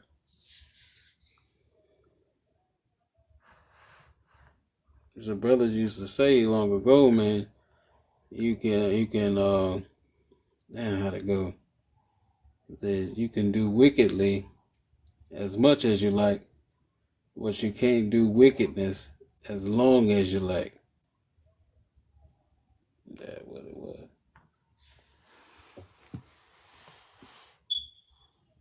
I want to get this Revelations 21. And let me see. I started 7. Just get these two. He that overcometh shall inherit all things, and I will be his power, and he shall be my son. All right. And once again, that's speaking of the remnant. Those that overcometh, that keep the laws, commandments, and statutes to the best of their ability in the faith in Yahweh Shah HaMashiach. All right. But the fearful and unbelieving and the abominable and murderers and whoremongers and sorcerers and idolaters and all liars shall have their part in the lake, which burneth with fire and brimstone, which is the second death. So, hey, you could be doing all those type of things and you could live in Brazil. Your ass still got to have your part in the lake. You could be living in the UK. You know, it's a lot of brothers living in the UK, a lot of bug outs as well. But you gotta have your part in the lake. You know, you have Israelites scattered abroad. So going back to Revelation 7 and 9, how that great multitude will be gathered for salvation, you have a great multitude that's gathered for damnation as well. And as you can see, Zephaniah 3 and 8, how Yahweh is gathering them into this land. He's gonna gather some to the valley of Jehoshaphat to fight, and he's also gathering many into Babylon for either destruction or salvation, right?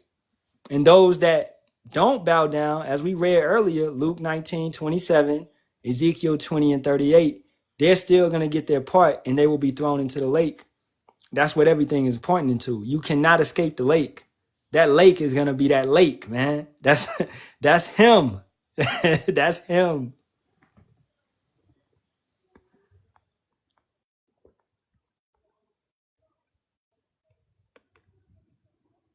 Yeah. The elder said, "You dying? You have to remember you dying for your past life, then die again for your current life. Yeah. So this Matthew 25, and the Spirit really just gave this to me, man, while I was sitting there listening to what you say. But this is Matthew 25, starting at verse 31. It says, "When the Son of Man shall come in his glory, and all the holy angels with him, then shall he sit upon the throne of his glory, and before him shall be gathered all nations, and he shall separate them one from another, as a shepherd divides his sheep from the goats." You get that sift the house of Israel from among all nations in Amos, please? Okay. Amos 9:9. And it reads, "For lo, I will command and I will sift the house of Israel among all nations, like as corn is sifted in a sieve, yet shall not the least grain fall upon the earth. Verse 10. All the sinners of my people shall die by the sword, which say the evil shall not overtake nor prevent us." Okay. It says in verse 33, "And he shall set the sheep on his right hand, but the goats on the left. Then shall the king say unto them on his right hand, Come, ye blessed of my Father, inherit the kingdom prepared for you from the foundation of the world. For I was hungered, and ye gave me meat. I was thirsty, and ye gave me drink. I was a stranger, and ye took me in. Naked, and ye clothed me. I was sick, and ye visited me. I was in prison, and ye came unto me. Then shall the righteous answer him, saying, Lord, when saw we thee an hungered and fed thee, or thirsty and gave thee drink? When saw we thee a stranger and took thee in, or naked and clothed thee? Or when saw we sick or in prison and came unto thee? And the king shall answer and say unto them, Verily I say unto you, inasmuch as ye have done it unto one of the least of these my brethren, ye have done it unto me. Then shall he say unto them on the left hand, Depart from me, ye cursed, into everlasting fire, prepared for the devil and his anger and his angels. For I was an hungered, and ye gave me no meat. I was thirsty, and ye gave me no drink. I was a stranger, and ye took me not in. Naked, and ye clothed me not. Sick and in prison, and ye visited me not. Then shall they also answer him, saying, Lord, when saw we thee an hungered and athirst, or a stranger, or naked, or sick, or in person, and did not minister unto thee?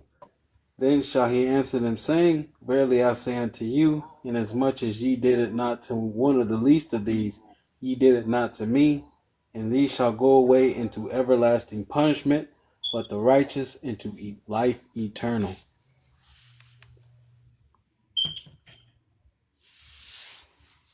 Huh. And you got to think about it.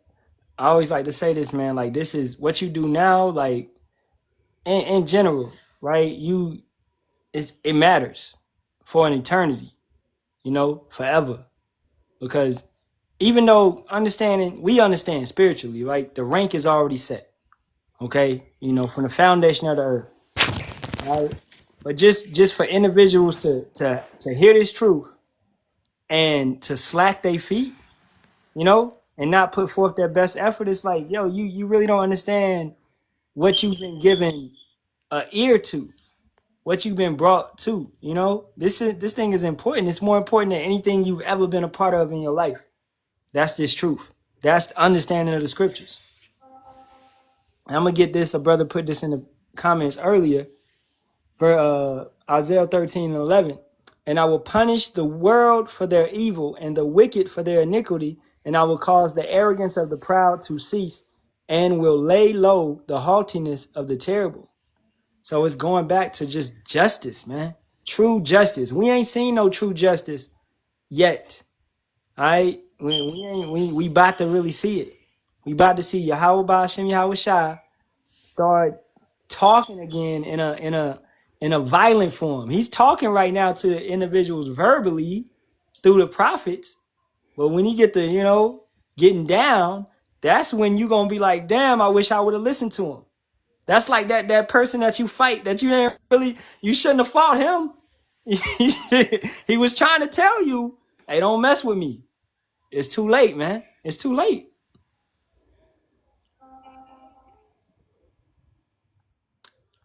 You want to get these precepts? I'm gonna get the I get the Hebrews 10:31. You can get the Timothy.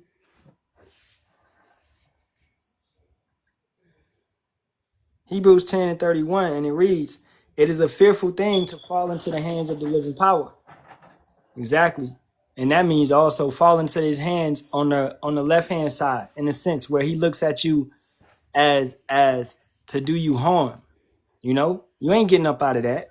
It's like he got you in your hand, in his hand, and he's just gonna squeeze you, man. And that's it. You're done. You can't escape. You know, it's no way to get up out of that. So you want to be what? Under the shadow of thy wings. You want to be under the protection of the Most High, not under the selection for destruction of him. All right, you got that, Timothy? Yeah. This is 1 Timothy chapter 6 and verse 11 through 16. It says, "But thou, O man of power, flee these things, and follow after righteousness, godliness, faith, love, patience, meekness.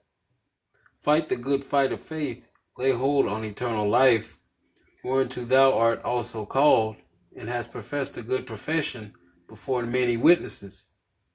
I give thee charge in the sight of power, who quickeneth all things, and before Hamashiach Yahushai, who before Pontius Pilate witnessed a good confession, that thou keep his commandment without spot, unrebukable, until the appearing of our Lord Yahushai Hamashiach, when in his times he shall shew who is the blessed and only potentate, the King of kings and Lord of lords, who only hath immortality, dwelling in the light which no man can approach unto, whom no man hath seen, nor can see, to whom be honor and power everlasting. Amen."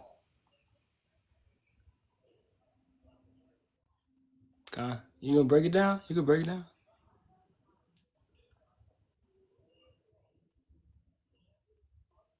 I thought that was pretty straightforward, man. God. Hey, that's self-explanatory, man. You know.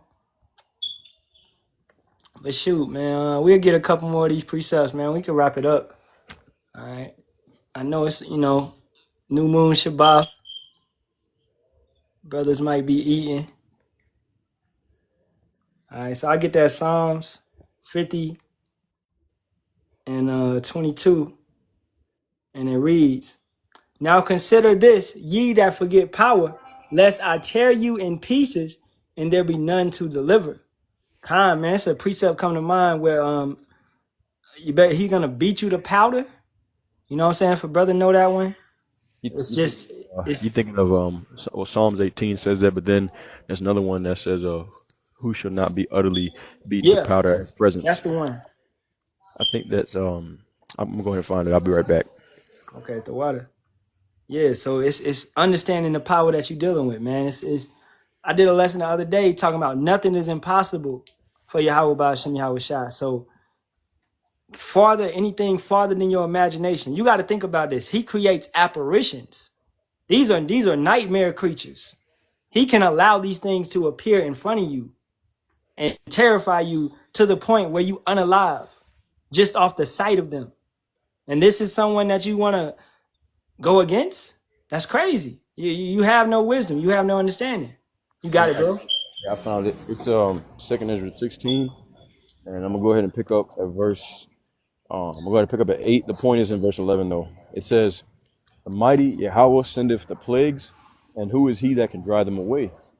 A fire shall go forth from his wrath, and who is he that may quench it? He shall cast lightnings, and who shall not fear? He shall thunder, and who shall not be afraid?" Here's the point in verse 11. It says, "Yahweh shall threaten, and who shall not be utterly beaten to powder at his presence?" Time. You want to break it down if you want to? Yeah, I mean, yeah, just pretty much, goes into his might, because, Jake, Jake, they think that they can withstand the judgments of Yahweh Shem Shai. All right, but all that confidence is going to be beaten down to dust, in that day. And some people, literally going to get, burned and evaporated, in the powder. All right, at that time. I got another one to back that up though. Isaiah 33 and verse 13, it says, "Hear ye that are far off what I have done, and ye that are near, acknowledge my might." So just acknowledging the sheer power of the Almighty, what he can really do.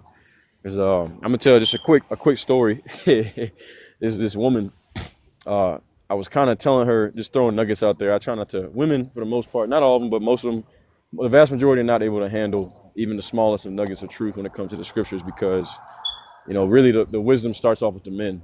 They'll get it later on, but I was giving her certain nuggets, whatever, and I was kind of telling her about the judgments that's getting ready to come. And she said, well, she said, I'm not gonna change. She said, I'm gonna do what I want to do, and whatever my judgment is, I'll just face it.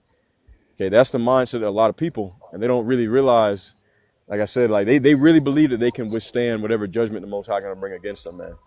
They have no clue. They have no clue of his title, the King of Terrors. Why he's called that. Like the brother said, he creates apparitions. He creates all the things. Matter of fact, let me get another one, if I may. Yeah, bring it out, bro. You got it. All right, the book of Sirach, chapter 12. Okay, and Sirach chapter 12, and I'm gonna go ahead and pick up at verse 6, I believe. I'm thinking of. Yeah, here it is. That's not the one I'm thinking of though. But I'm gonna tie it in with another one. Sirach 12 and 6, it says, "For the Most High hateth sinners, and will repay vengeance unto the ungodly, and keepeth them against the mighty day of their punishment." Now the scripture I was really thinking of though, I believe actually, is Proverbs 10 and 24, where it says, "The fears of the wicked shall come upon them." I was thinking of a scripture that says he will punish them according to their imagination, something like that. But here's another good one that goes with it. Proverbs 10 and 24, "The fear of the wicked, it shall come upon him, but the desire of the righteous shall be granted." So he knows what your fears are. He's the King of Terrors. And he says, I will bring your fear upon you. All right. As a matter of fact, I know what it is now. Wisdom of Solomon 3 and 10. That's the one I'm thinking of. Okay. Wisdom of Solomon chapter 3 and verse 10. I'm going to go ahead and read that. All right. It reads, it says, "But the ungodly shall be punished according to their own imaginations, which have neglected the Lord, neglected the righteous, and forsaken Yahweh." All right. So, just adding on to everything that we've been going into, that, when his wrath comes, the people, they think that they're going to be able to escape it, or they're going to be able to bear it, and it's going to completely break them, because he's the King of Terrors. He has the power to do so. So I got one more, I think, actually, matter of fact. You know how I go. You start speaking and just start flowing, coming to your mind. Yeah, I got you. All right. Yep, I got another one. So Nahum 1 and verse 6. All right, it says, "Who can stand before his indignation, and who can abide in the fierceness of his anger? His fury is poured out like the fire, and the rocks are thrown down by him. Yahweh is good and a stronghold in the day of trouble, and he knoweth them that trust in him. But with an overrunning flood, he will make an utter end of the place thereof, and darkness shall pursue his enemies." Now, that's talking about Esau in particular, because that next verse says, "Affliction shall not rise a second time." But anybody who's joined into Esau, they're going to be flooded with that same darkness and destruction. You know what I'm saying? So, that's it. Yep. That's it, man. That was beautiful. This is 2 Corinthians 5 and 11 from the brother Nakov. And it reads, "Knowing therefore the terror of Yahweh Ba'ashem Yahweh Shah, we persuade men, but we are made manifest unto power, and I trust also are made manifest in your consciences." So with that being said, we can't force you. All we can do is lead you to water. And if you drink, you drink. It's all in your conscience, right? We can tell you all the time, bro, do lessons, read, study, go back and look at the lessons. Brother Kakama always say, GMS elders the milk. If you go there, if you don't go there, that's up on you. It's in your conscience.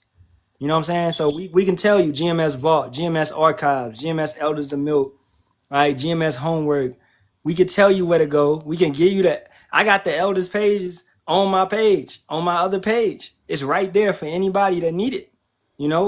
Good pages to subscribe to and listen to and get edified by, right? But at the end of the day, If you don't want to go and put the work in, then your spiritual strength is not gonna get better because you're not doing the reps. You have to do the reps. Akyam, you gotta do the reps, man. You know, look at the brother Yashaya, man. That brother beautiful with the precepts. All right, every time we talk, brother got him. Cause he's doing the reps. It's there for him. You know? So that's beautiful to see. So you gotta do these reps. And I'm good to see you doing videos, bro. Good to see that, man. You know what I'm saying? You know what I'm saying? I like that. Yeah, long videos too, man. Yo. Let them go, put them on. You I always know? thought to myself, that brother, he could do it if he wanted to, man. Man, I know. That's how I put it in the spirit. That's what I used to say. Back in I was like, man, you need to be doing lessons, man. Yeah, he got him though. He got him. You know? I got a scripture on that actually, as a matter of fact. Go ahead, Op. I got a quick scripture on that. Yeah, so yeah, because doing the lessons will also, help. It only it'll strengthen you in the scriptures. You start doing the work, but there's a scripture that tells you. I'm gonna read it right quick. Proverbs 16:3. It says, "Commit thy works unto Yahweh, and thy thoughts shall be established." So, commit your works, which is what you do day to day unto the Most High. All right, and he'll establish your thoughts, and in a sense of he'll give you more knowledge. It's kind of like how that parable of the parable of the people the men who were given the talents, and some hid them in a napkin, and he said that those who went and multiplied what they had, they were given more talents. Versus the one who just he had the talent and then he left it and hid it in a napkin. It was taken away from him and given to someone who was diligent. Yeah, that's it. So don't hide your don't hide your light. To every brother and sister out there, don't hide your light, man. Find your gift and let it shine in that sense. All right. So let me see, man. Dang, y'all dropping them. We gonna get a couple more of these, man, and I'm gonna wrap it up. All right. Let me see that. Micah 7:10. Then she that is mine enemy shall see it, and shame shall cover her. Mine eyes shall behold her. Now shall she be trodden down as the mere of the streets. Meaning like mud, man. So that's what you women that are opposed and you constantly got something to say about the brothers. You constantly hating the brothers and things of that nature, and you want that position, you want that role of authority. You want to be the man, the head of the household, or the head in general, and that's not your position. That's not your lot. That's how you were not created to be. You could be a woman living with a man of Yahweh Ba'ashem Yahweh Shah and be considered an enemy, be considered a strange woman because you don't keep the practices and the ways and things of that nature. All right, it's some women out here, they so evil, man. They might buy some bacon and cook that shit just to piss the man off, and knowing he don't eat that. Or you got women out there like that. I know you brothers know, man. So you type of women are definitely gonna be destroyed in Babylon, man. All right, trust and believe me. But as we saying, y'all don't believe it's gonna happen. You got it, bro. Oh yeah. Hey, yeah. That scripture, Micah 7:10. Actually, this past week, like yesterday, we had camp, and I was talking all about that, about how Eve is a joint heir to Esau's kingdom. He's weaponized them pretty much against Jake.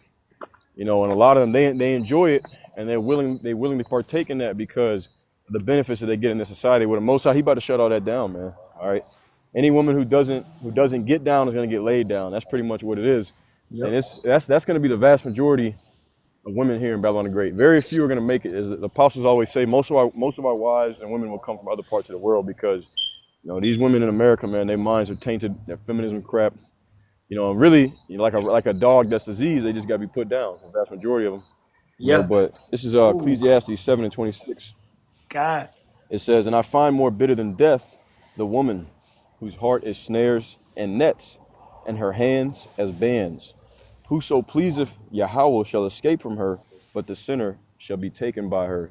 So yeah, man, the Most High, that's really, a lot of times you brothers out there, you ain't got no woman, or really ain't barely no righteous woman, period. But Solomon said that, he said that I think in that same chapter, Ecclesiastes 7 chapter. He said, pretty much that he seeked out 1,000, and out of 1,000 he only found one righteous man.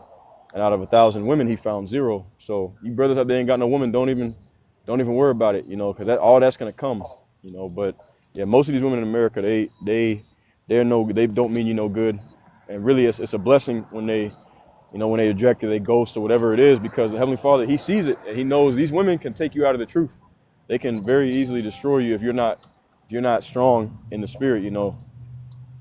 Before I came into the truth, I caught most of my hell with women, so I know their nature firsthand, and I got a woman I'm dealing with. She's in order, but hey, she knows. Hey, she start getting out of order, I'm out of there. I don't give a damn. We've been together 10 years, man. I'm gonna keep it rolling. So, you know, you brothers out there, just be careful. He's 110% right, and you women out there that's doing righteously. Let me go ahead and get a quick precept on that as well. You know, because it ain't, you know, there is very few. There's some hopeful elect sisters, about 2 or 3 of them are in America. All right, this is Proverbs 31. This is Proverbs 31 and verse. I'm gonna go ahead and start at verse 29. It says, "Many daughters have done virtuously, but thou excellest them all. Favor is deceitful and beauty is vain, but a woman that feareth Yahweh, she shall be praised." You know, so not only most of these women in America, they're gonna have to die, but the very few hopeful elect sisters that are coming out of Babylon, you know, you'll be rewarded as well. You're joint heirs in the kingdom with the men that you are joined unto. You know, as long as you do what you're supposed to do. You know, hold up your end of the bargain. So, yeah, I'll leave it off there. Con, you gave me a idea for a lesson, man. They disease like a dog, and that came to mind. Old Yeller, man. If brothers remember that old movie, that's these women is like Old Yeller, man. They got rabies from Esau. You know, that's what's going on. And the wine of Babylon has infiltrated them and destroyed them. You know what I'm saying? So, yeah, I'm gonna read a couple of these comments. Brother Nakaf going in, he said, Khan, you got those women who weaponize the box. And those, man, those and the women with the child support and shit, they the worst type, man. Like, it's just like, and that's why you got to examine these red flags and examine these women and don't move off of lust. Move off of a trust and loyalty and actual qualities that makes a wife. You know what I'm saying? Because you don't want to get in a bad situation. That's why what the brother said, man. Hey, your woman start acting up. Hey, she got to go. You know, same with me and mine, man. Yep. You know, I love my rib, but I can't be too attached. That's why our love and our heart is what our affections are set above. So we dealing with Yahweh Ba'ashem Yahweh Shai. That's priority above anything else. You got it, bro. Yeah, I got a quick precept. You know, and this is about to see in this society. Our women are they're in a low estate. You know, just like the men. But the men are getting ready to be exalted, and they're gonna have to submit. Like I said, if they don't, they're just gonna get deleted. All right, this is Proverbs 14 and 34. It says, "Righteousness exalteth a nation, but sin is a reproach to any people." All right, you see in the name of Eve getting pretty much dragged through the mud because of their wickedness, man. You know, and that's where that shame is getting ready to come from. You know, they're about to feel it's gonna be reproach unto them.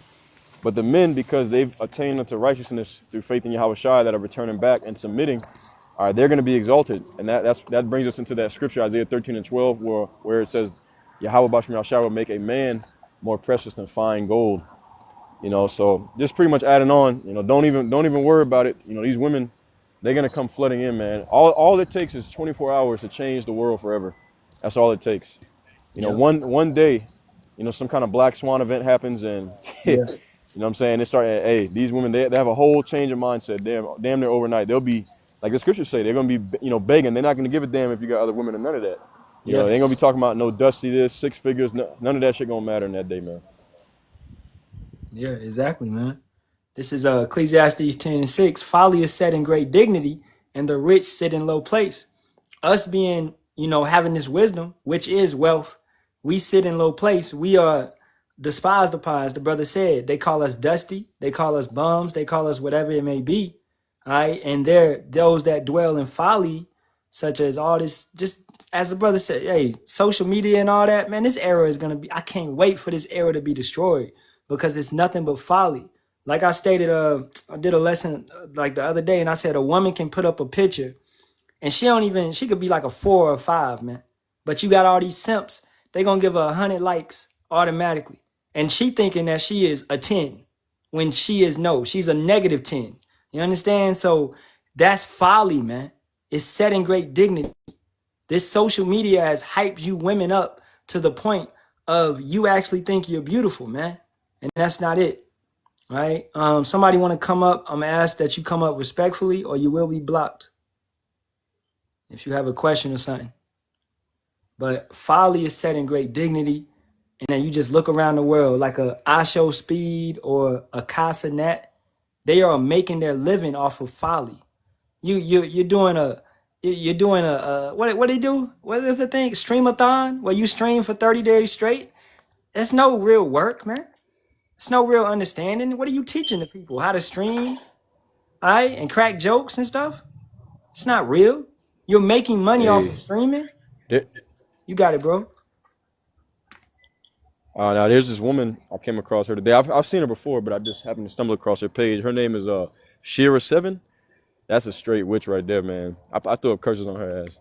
Yeah, that she really gonna get fucked up. She's like the head Jezebel. Like, bro, yeah, she terrible. But a lot of women think like her. They just don't openly admit it.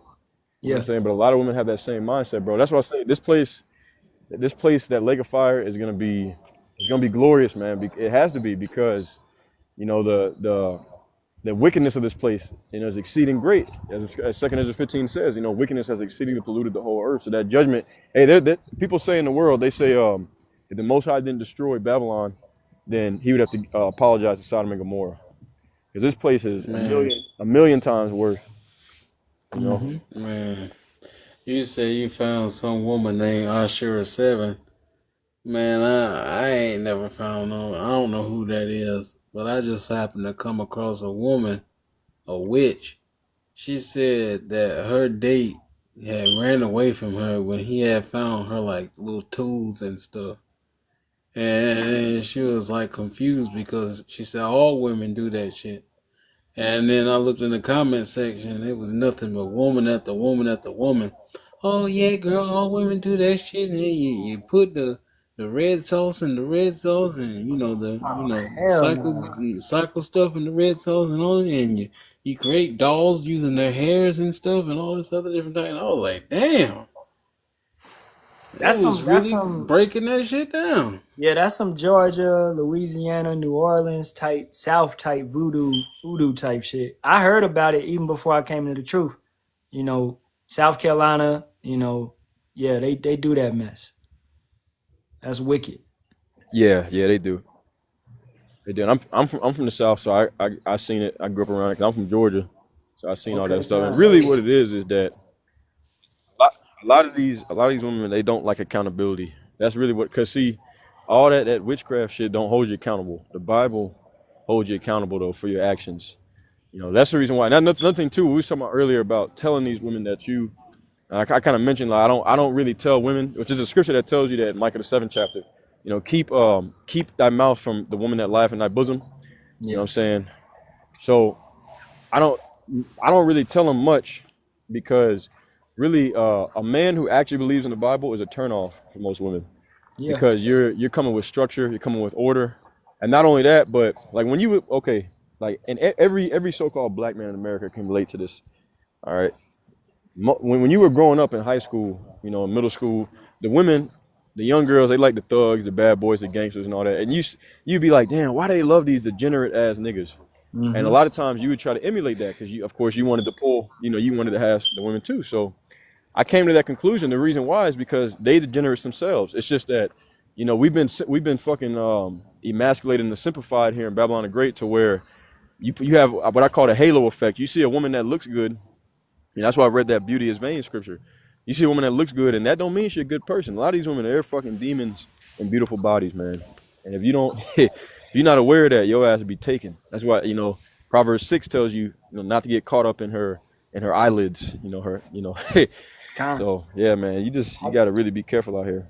I got a video. It's a funny video, perfectly on your point. I'm gonna play this real quick. Help talking to females. I don't know how to talk to them.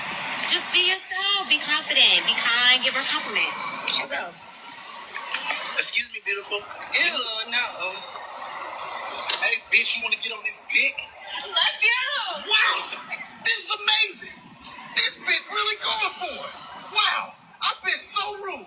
And what about you in the back? You want to join too? Okay. Okay, great. Wow.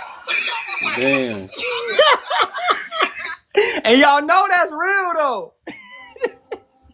That dude said, "Hey, you in the back? You want to join too?" She thought about it for a second and said, "Okay." Okay, Think look, the I'm gonna same play shawty one gave more. him talking about something. Be yourself. But look, okay, that was a skit, but this is real.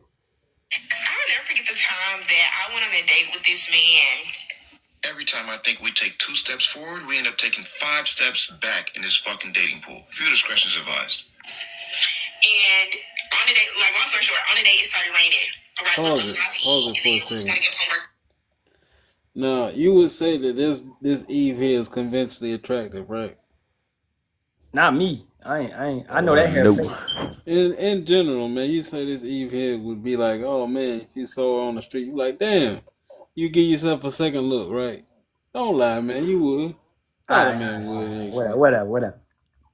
Yeah, but you know, she a conventionally attractive female. But when you hear Relevant. what the hell she say, relatively, yeah, when you hear what the hell she say, Thank you, Al. you know, you'd be like, what the hell? Now go ahead and play it. Hands across the bay in Mobile. I was going across the bay. And it started raining. And, you know, when we got to the place, he was like, you know, it's raining. Do you want me to park you at the door? Or, you know, how you want to do it? And I'm just like, no, you know, it's cool. Like, whatever. Y'all, why this man stopped at the gas station and got me an umbrella? Yeah. So we could walk in the store and I didn't have to get wet. And when I tell y'all I never talk to that man again, because personally, I just want a nigga that's gonna make me run. That's gonna be like, ready, set, go, run. You know what I'm saying? Like, take off. Like, I don't know. You stopping to go get an umbrella, it really icks me out. Like, why the fuck would you go get me an umbrella? See what I mean? Woo! Priorities all messed up in the wrong place. And you know, Jacob choose a woman like that just because she's quote unquote attractive. But this bitch is damn bugged the hell out of him doggone mind talking about some, why would you give me an umbrella? Bitch, it's raining outside. Yeah, that's why, you know, hey, in the comments, like, if y'all can't really understand, our women they're confused in the mind. They're destroyed. You know, they're done, man. They're done. All right. We got somebody up here, man. Salaki, I made you wait so long. Bad Giant, you got a question or something, bro? If it is a brother, I pray. Yeah, good night. Can you hear me? Yeah, we can hear you. Yeah, I hear you, bro. Yeah, I was wondering, you guys believe, right? Do you guys believe like in the New Testament also, or just like Yeah, we believe Old in Testament? the 1611 King James Bible, 100% of it. It's 80 books, 1611 KJV. Oh, I thought you guys were just like Old Testament only. Now we're both testaments and the apocrypha. Okay. So my question though, my question is like, how do you guys know like which country like tribes come from, or do you guys like associate each country with a tribe? That's Genesis 49. Yes, It sir. goes into it gives kind of vague information, but that's the main place where you'd get that information from. And also Genesis other 49. prophecies. Yeah. Yes, sir. Genesis 49 and also Deuteronomy, the 28th chapter, would also give you the starting at 15 going down to 68. It would let you know that certain curses came upon our people. Now, when you look at history, you would look at 1492, the Spanish came over here and started to colonize the islands, right? The Bahamas and things of that nature. And then other countries such as the British, the French, all right, the Dutch, and Portuguese came over here as well. And they began to colonize the Native Americans and the Latinos, right? Then around the 1600s, they would bring forth the Israelites that were stationed in West Africa, and they would bring them over here in bulk. I really majorly at 1619, so these tribes would be together again, all the Israelites, and those curses, as Deuteronomy 28 and 68 states, that you will go into Egypt, which means slavery. You would go into bondage, once again, right? So, hey, Kakuma, if you could, can you give me Jeremiah 50 and 33? Yep. And I'm going to get Deuteronomy 28 and 68. And matter of fact, I'm going to start, I'm gonna Just start to at add, 50. You got it, bro. What you got? just to add, Deuteronomy 33 gives some good ones. It gives a little bit of prophecy on that as well. So for certain tribes, Deuteronomy 33. I hit that right after. So this is Deuteronomy 28, 63 and 64. And it shall come to pass that as Yahweh rejoiced over you to do you good and to multiply you, so Yahweh will rejoice over you to destroy you. Now I'm saying Yahweh because that's the Father's true name, all right, in the Paleo Hebrew. All right. He will rejoice over you to do you good and to multiply you. So Yahweh will rejoice over you to destroy you and to bring you to naught, and ye shall be plucked from off the land whither thou goest to possess it. Now that land would be the land of Israel geographically, right? That would be our land. So we were plucked off that land via the Assyrians pulled off that land, and then they saw it upon themselves to come to Americas. And then later, Salakia, the northern kingdom would be pulled off that land by the Assyrians, and then they would find it, the Latinos and Native Americans, they would take it upon themselves to come to America. And then later on, the southern kingdom, which is your Negroes, your Jamaicans, your Trinidadians, will be plucked off that land by the Babylonians. All right, and they would go through a number of captivities, and then they would eventually find themselves in America. So, Kakuma, could you read that Jeremiah 50 and 33? Yep. This is Jeremiah chapter 50 and verse 33. It says, Thus saith Yahweh of hosts, the children of Israel, which is the northern kingdom, and the children of Judah, which is the southern kingdom, were oppressed together, and all that took them captives held them fast. They refused to let them go. So they would I be got oppressed together. Oh, go ahead. Okay, yep. And to add to, because Jeremiah 50, that the setting of that is in Babylon the Great, the daughter of Babylon. Now, Micah 4 and 10 also tells you that they would be in the same place. It says, Be in pain and labor to bring forth, O daughter of Zion, like a woman in travail. But now thou shalt go forth out of the city, and thou shalt dwell in the field, and thou shalt go even to Babylon, and there shalt thou be delivered. There shall Yahweh redeem thee from the hand of thine enemies. And it tells you that when they get redeemed, that all 12 tribes would be redeemed together. Okay, they would all come together out of the daughter of Babylon, also known as the land of the north, and return back unto Zion. So before the Israelites return back, they're all going to be in the same place, and that's Babylon the Great, which is America. That's perfect. Because let me get that. Jeremiah 3 and 18. In those days, the house of Judah shall walk with the house of Israel, and they shall come together out of the land of the north to the land that I have given for an inheritance unto your father. So we had to be joined together under slavery, all right? And where we were both colonized or in slavery is only two places: ancient Egypt and spiritual Egypt, which is today America. Kakuma, could you get that second address 13 and 14 for the brother Master Zabat? This is second Esdras 13 and 48. It says, But those that be left behind of thy people are they that are found within my borders.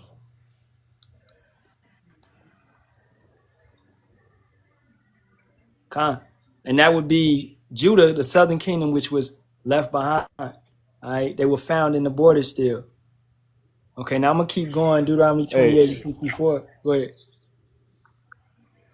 No, I was going to say, he might as well go ahead and start at verse 40 in 2 Esdras 13, because it tells you the northern kingdom would go to a land which mankind never had dwelt.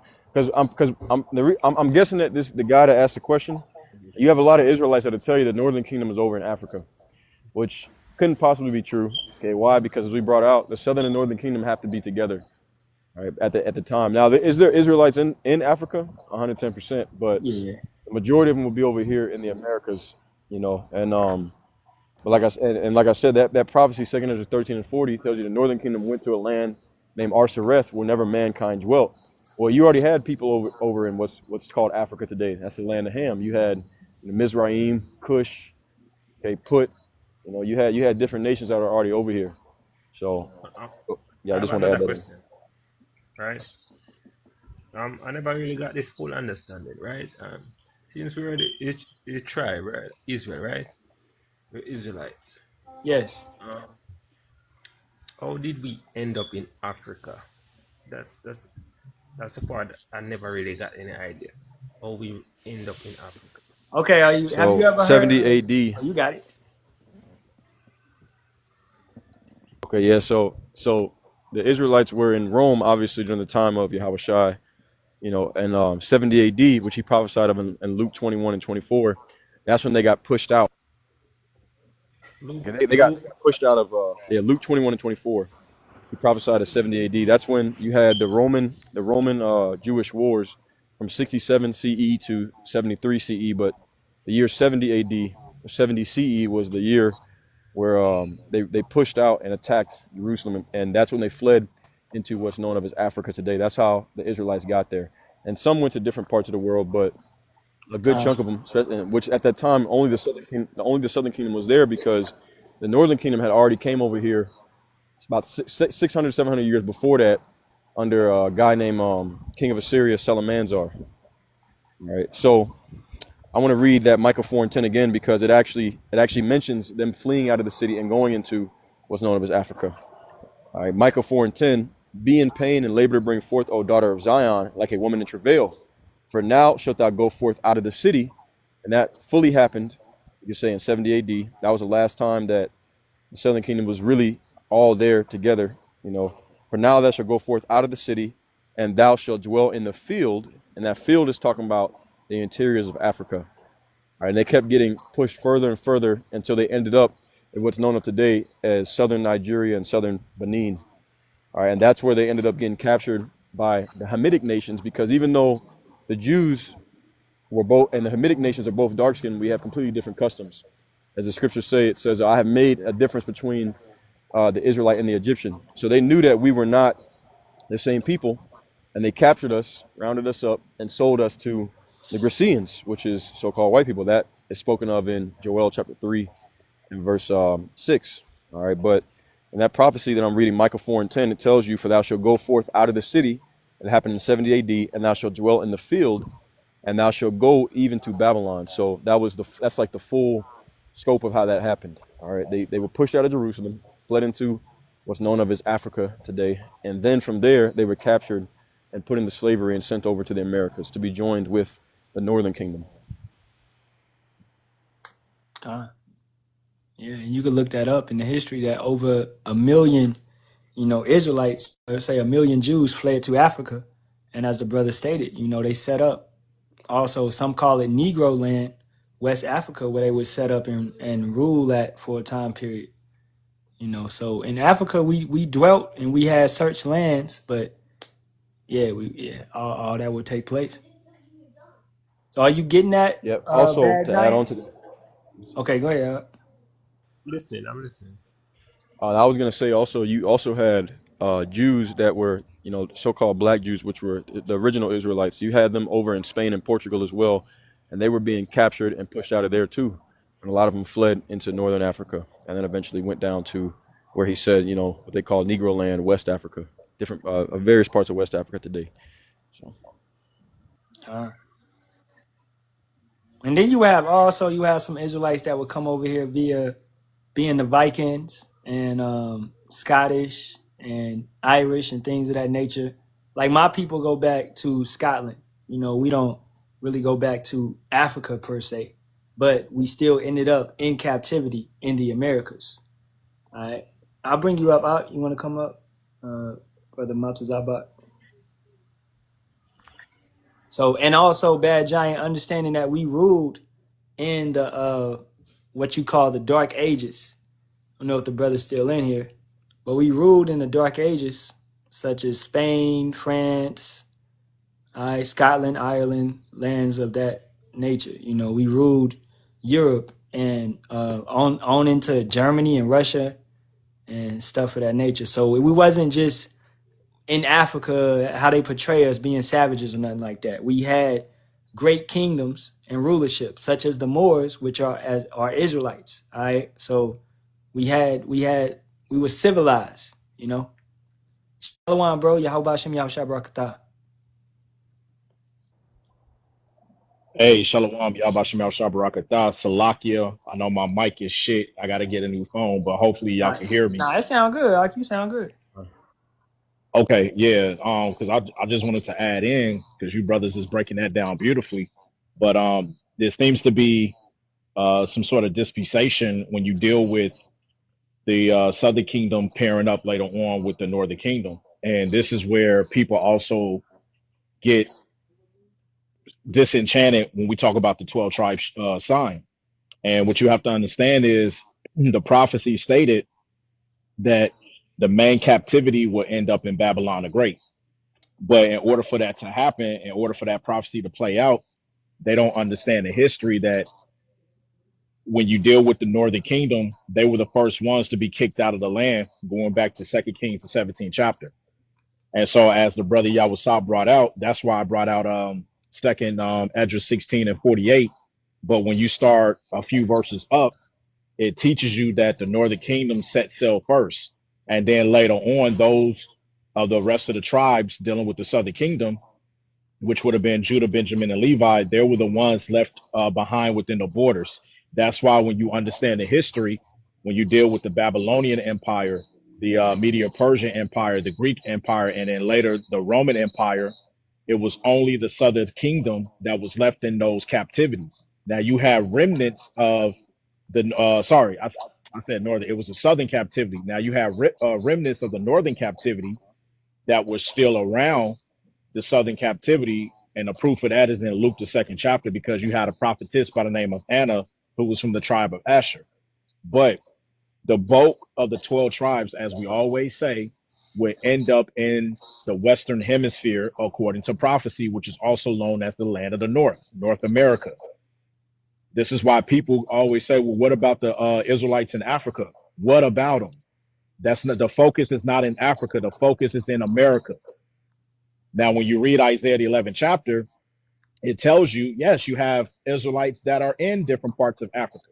But is that where the focus when it comes to prophecy is dealing with? No. That doesn't mean that we are turning a blind eye to our people that are in the continent of Africa. We're not. What we're saying is the focus is in the deliverance of America, because that's where the greatest destruction is going to take place. And the bulk of all 12 tribes are in the Americas. I don't know how many times we have to keep saying that. Stop always asking, well, what about the Israelites? What about them? Well, okay, so what about the Israelites in China? What about the Israelites in Singapore? What about them? Why is the focus always on, well, what about the Africans? What the fuck about them? How many times are we going to keep going through this situation? It's like you guys cannot let go of this whole so-called black consciousness and all of that bullshit. But yet you don't say anything about the Israelites that are over there in Greece. What about them? What about the Israelites that are in France? What about the Israelites that are still over there in southern parts of Italy? The Italians. Why are you so caught up on Israelites in Africa? You see what I mean? So this is why we sound like a broken record. And this is why the Heavenly Father is pissed off as well, man. He sends you his servants, the prophets, to tell you, but it's like y'all don't want to listen. So there's a huge judgment coming for that. Just understand that. That's all I wanted to say. And I want to address a comment in the comments, brother, to the brother general. Muslim is not a nationality; it's simply a religion. Now, yes, we have a lot of Israelites that were Moors and they were Muslim.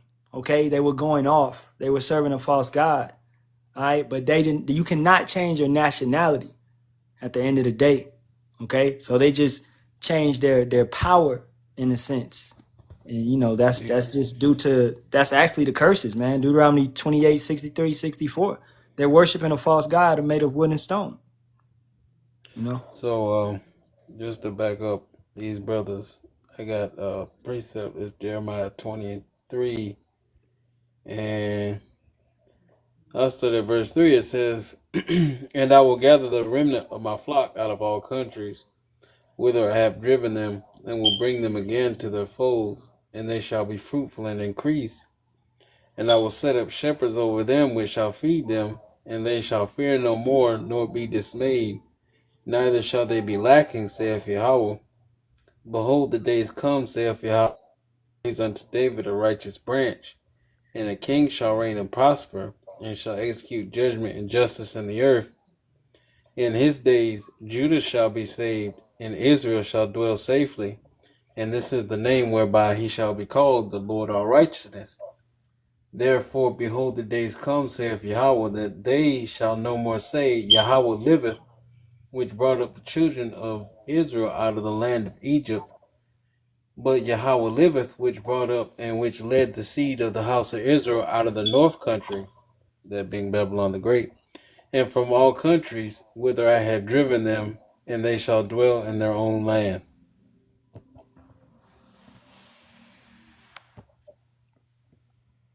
God, that was perfect. I'm gonna see if this brother wanna come up, man. Hey, you got it. Go ahead. Silaki, I was gonna say, hey, Kakuma Tawada, that's beautifully said. Because that doesn't take away from the Israelites that are scattered across the four winds. It's just that what did the prophecy say in Ezekiel the 37th chapter?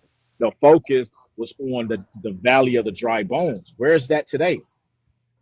This is what brothers can't answer that. They don't understand that prophecy. Where's the valley of the dry bones today in the comment board? If you know, put the answer in the comment board. That spiritual Sodom in Egypt. Exactly.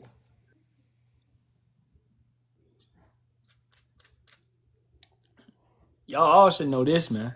All right, everybody, that comment board should be flowing right now.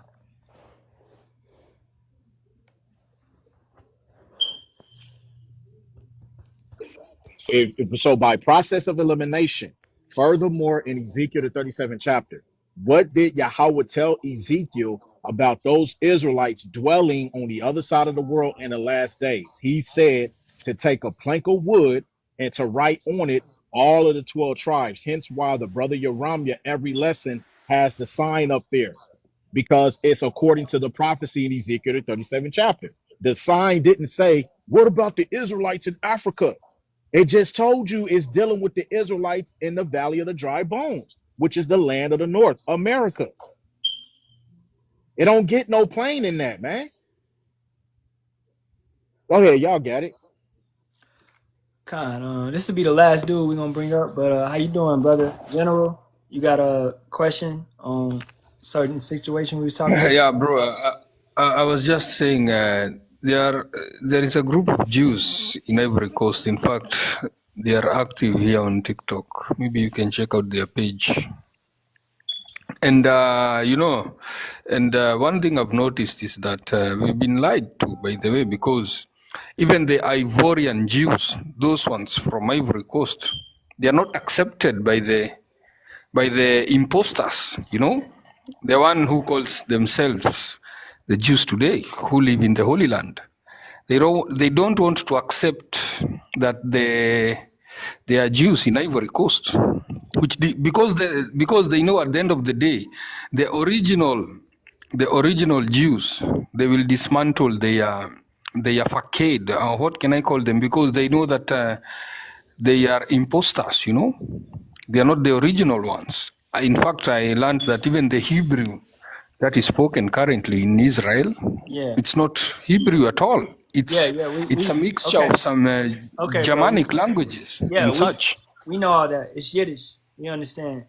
You have a question pertaining to, all of that? You want to know who the real Israelites today are?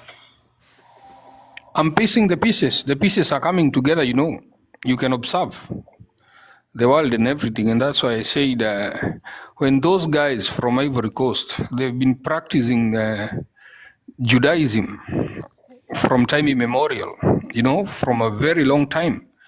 But they were rejected by Israel, by the modern Israel, because the modern Israel knows, they know they are imposters. So the moment they agree that these Jews in Ivory Coast, they are also part of the house of Israel, then it will be problem for them.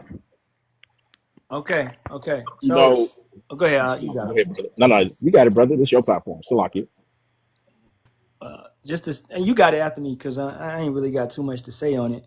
It's simple, but understanding, brother, if you read the Bible and understanding how we just brought out Deuteronomy 28, 63, 64, and 68, right? And the brother brought out Michael 4 and 10, and several other scriptures, Genesis the 49th chapter, understanding that the Israelites had to go into another captivity.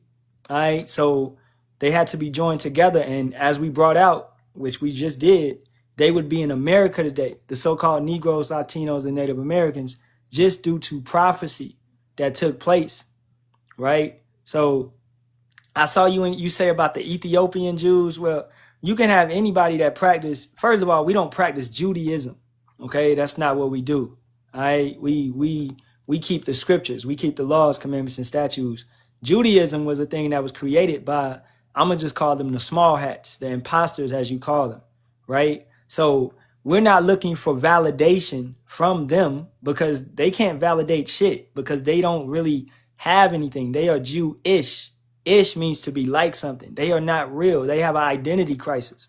Understanding that. Now, according to prophecy, the true Israelites, true God's chosen people, are the so-called Negroes, Latinos, and Native Americans today. And they are scattered all over the planet. But as we stated, they are predominantly in the Americas, North America and South America, right? So this is where they are at, So yes, as the brother stated once again, if you was in here, yes, it's some Israelites in Africa. Most definitely the Yoruba tribe, the Igbo tribe, Ashanti tribe. You have certain tribes that are in Africa, certain Nigerians, certain Guyanians, right? But the bulk of the tribes are in the Americas. That's what I hope you're understanding from everything that we brought out. You got him, Matazaba. Yeah, kind. And to back the brother, up. Why you drop down? Oh well, it is. It is what it is. Hey, bring it out for the comment boy anyway, though. Yeah, you can bring that up for edification. Okay, kind. So, because he mentioned the word Judaism and how they practice it in the land, but what you got to understand is Judaism was basically brought up during the time of John Hyrcanus, when John Hyrcanus circumcised those Edomites, right? Which was the worst thing he could have ever done. And what happened was, over a process of time, those Edomites, they fell into making up that religion, which was then further pushed by King Bulan when he was met with opposition between the Sultan from the Ottoman Turks Empire and the Catholicism, right? Where you had the Knights of Templar, which were using Christianity as a front, but really behind closed doors, they was practicing worshiping of the Baphomet. And so when King Bulan, which was a Khazarian, go back to the Khazar Empire, they're the ones that took and made up Judaism, which is the religion that is practiced with those same descendants today that are over there in the Holy Land, which we know that to be the Amalekites. This is history that they don't teach you. And I'm not sure that he understood that. That's why I wanted to ask him that. Do you know that Judaism was actually made up during the time of the Khazarian Empire? That had nothing to do with the true Israelites. We never practiced Judaism. That's a made up religion. That has nothing to do with the scriptures. And furthermore, to back up Yaramya in this last point, when you talk about those Ethiopian Jews, they're called Phoenician Jews, which goes back to those Avana and Kuthians, which was the Samaritans. And they were a mixture of the Samaritans and the Cushites that came into that land in 2 Kings, the 17th chapter. Why do you think when they had the operation, I think it was called Operation of Solomon or whatever, when they had all of the lost tribes come back to the that Holy Land or whatever after the Belvedere Declaration was signed? Mm-hmm. Let me ask you this. Why is it that they allow for the Ethiopian so-called Jews to come back, but you so-called African Americans, Latinos, and Native Americans, you can't classify yourself as being part of the lost tribes. Why do you think that is? Because you guys want to hop on the so-called black this and the so-called black that. Well, the Ethiopians, are they not so-called black? Yes, they are. But what's the difference between them and you? Why can they claim the heritage, but you can't claim the heritage? That's a question that should be answered.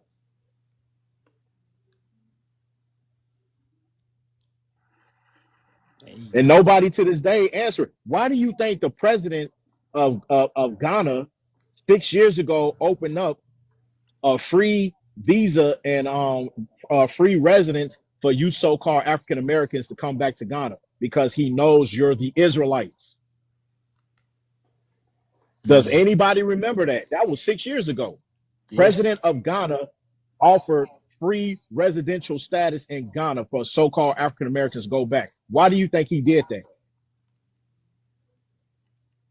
Because I asked 4 years ago, because I've been in the truth for 5 years, I'm still a babe, but I asked this question 4 years ago. I said, listen, if that be the case of what the president of Ghana did, why, if the basis is always going to be on the continent of Africa, right? Outside of that one Ghanaian president, why hasn't any other presidential leaders in Africa stood up for you so-called African Americans? The only other thing I seen was the president of Benin apologizing for slavery in his country's part. That was it. That was it, man. This is what I'm saying. Y'all asking the wrong questions. You so caught up on this whole black consciousness. We got to save our black bro. What about our black brothers in Africa? Cool. Take your ass over there and let's see if them Hamites really want your ass over there. Go ahead. Until you answer my question, outside of the president of Ghana and Benin apologizing for the slave trade, why hasn't no other presidential leaders of the continent of Africa stood up against Donald J. Trump and said, let my people come back to their motherland? Answer that question.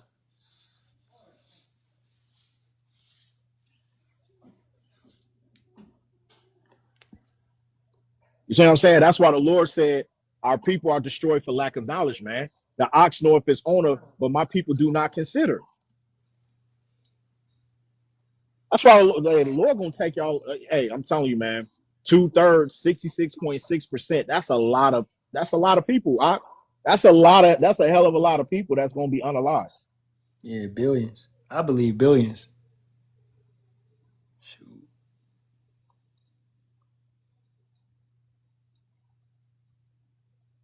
And the Lord, how about Shalawam Yasharahla is not playing. He gave you men set up to give you the historical account to what actually happened. Now, whether it comes down to you doing your due diligent research and searching up that history, like the brother who came up before the dude who dropped himself down, I don't even know why he dropped himself down.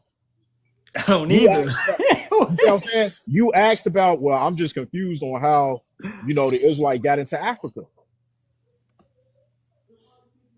You see what I'm saying? Like, what are we doing here, Jay? But see, y'all finna get asked out. You know why? Because Amos 8:11 is about to come to pass. Y'all about to be in a situation according to Isaiah 29 and Isaiah the 6th chapter and Matthew the 25th chapter, the parable of the 10 virgins. You're going to be those Israelites where you're going to go out to them that buy and sell. That's what's about to happen. Because this truth is not going to be up on here long, man. How many of y'all actually take the time to go on YouTube and type breakdown on how the Israelites went into the continent of Africa? How many of y'all actually would take the time to look that up? So you're not wasting our time. You're wasting your own time. You're not taking your salvation seriously. That's all I got. I yield. I mean, hey, I'm about to get up out of here. So if y'all brothers got any last words, what I'm saying, for the sheep, and let it be. Hey, Shalawam Yasharahla Shabath Thumb, Shalawam Akim. Yep. Shalawam Yasharahla Shabath Thumb. Shabath. Shabath. Kakama, you got anything up? No, I don't got anything. So, hey, man, great edification today. I pray all y'all was edified, right? And I hope y'all take away from this is just be diligent, man, and know the history to know the mystery, right? And keep striving for the mastery. Ate the water for you brothers, every brother that came through. All right, brother Matazabak, brother Yawasab, brother Takama, every brother that came up here, you know, and man, hey, keep it going, man. Yahweh Ratazah be live again tomorrow. All right, so I'm gonna face the east, give all praises, be to Yahweh, Ba'ashem, Yahweh Shah, Ba'ashem Kakadash. Double honors to the apostles, elders, and bishops of the great millstone, which rule well and teach well in sincerity, taught us this truth. And shalom to the Lord's hopeful elect, 144,000 men, as well as 1/3 men, women, and children, maintaining themselves, keeping the laws, commandments, and statutes to the best of their ability. Hey, as always, Kwam Yasharahla and Ababa Ba to this wicked kingdom. May Yahweh Ba'ashem Yahweh Shah destroy this bitch yesterday. All right, Shalawam Akyam. Wa Akwatiam out there maintaining yourselves in the background. Shalom. Shalom.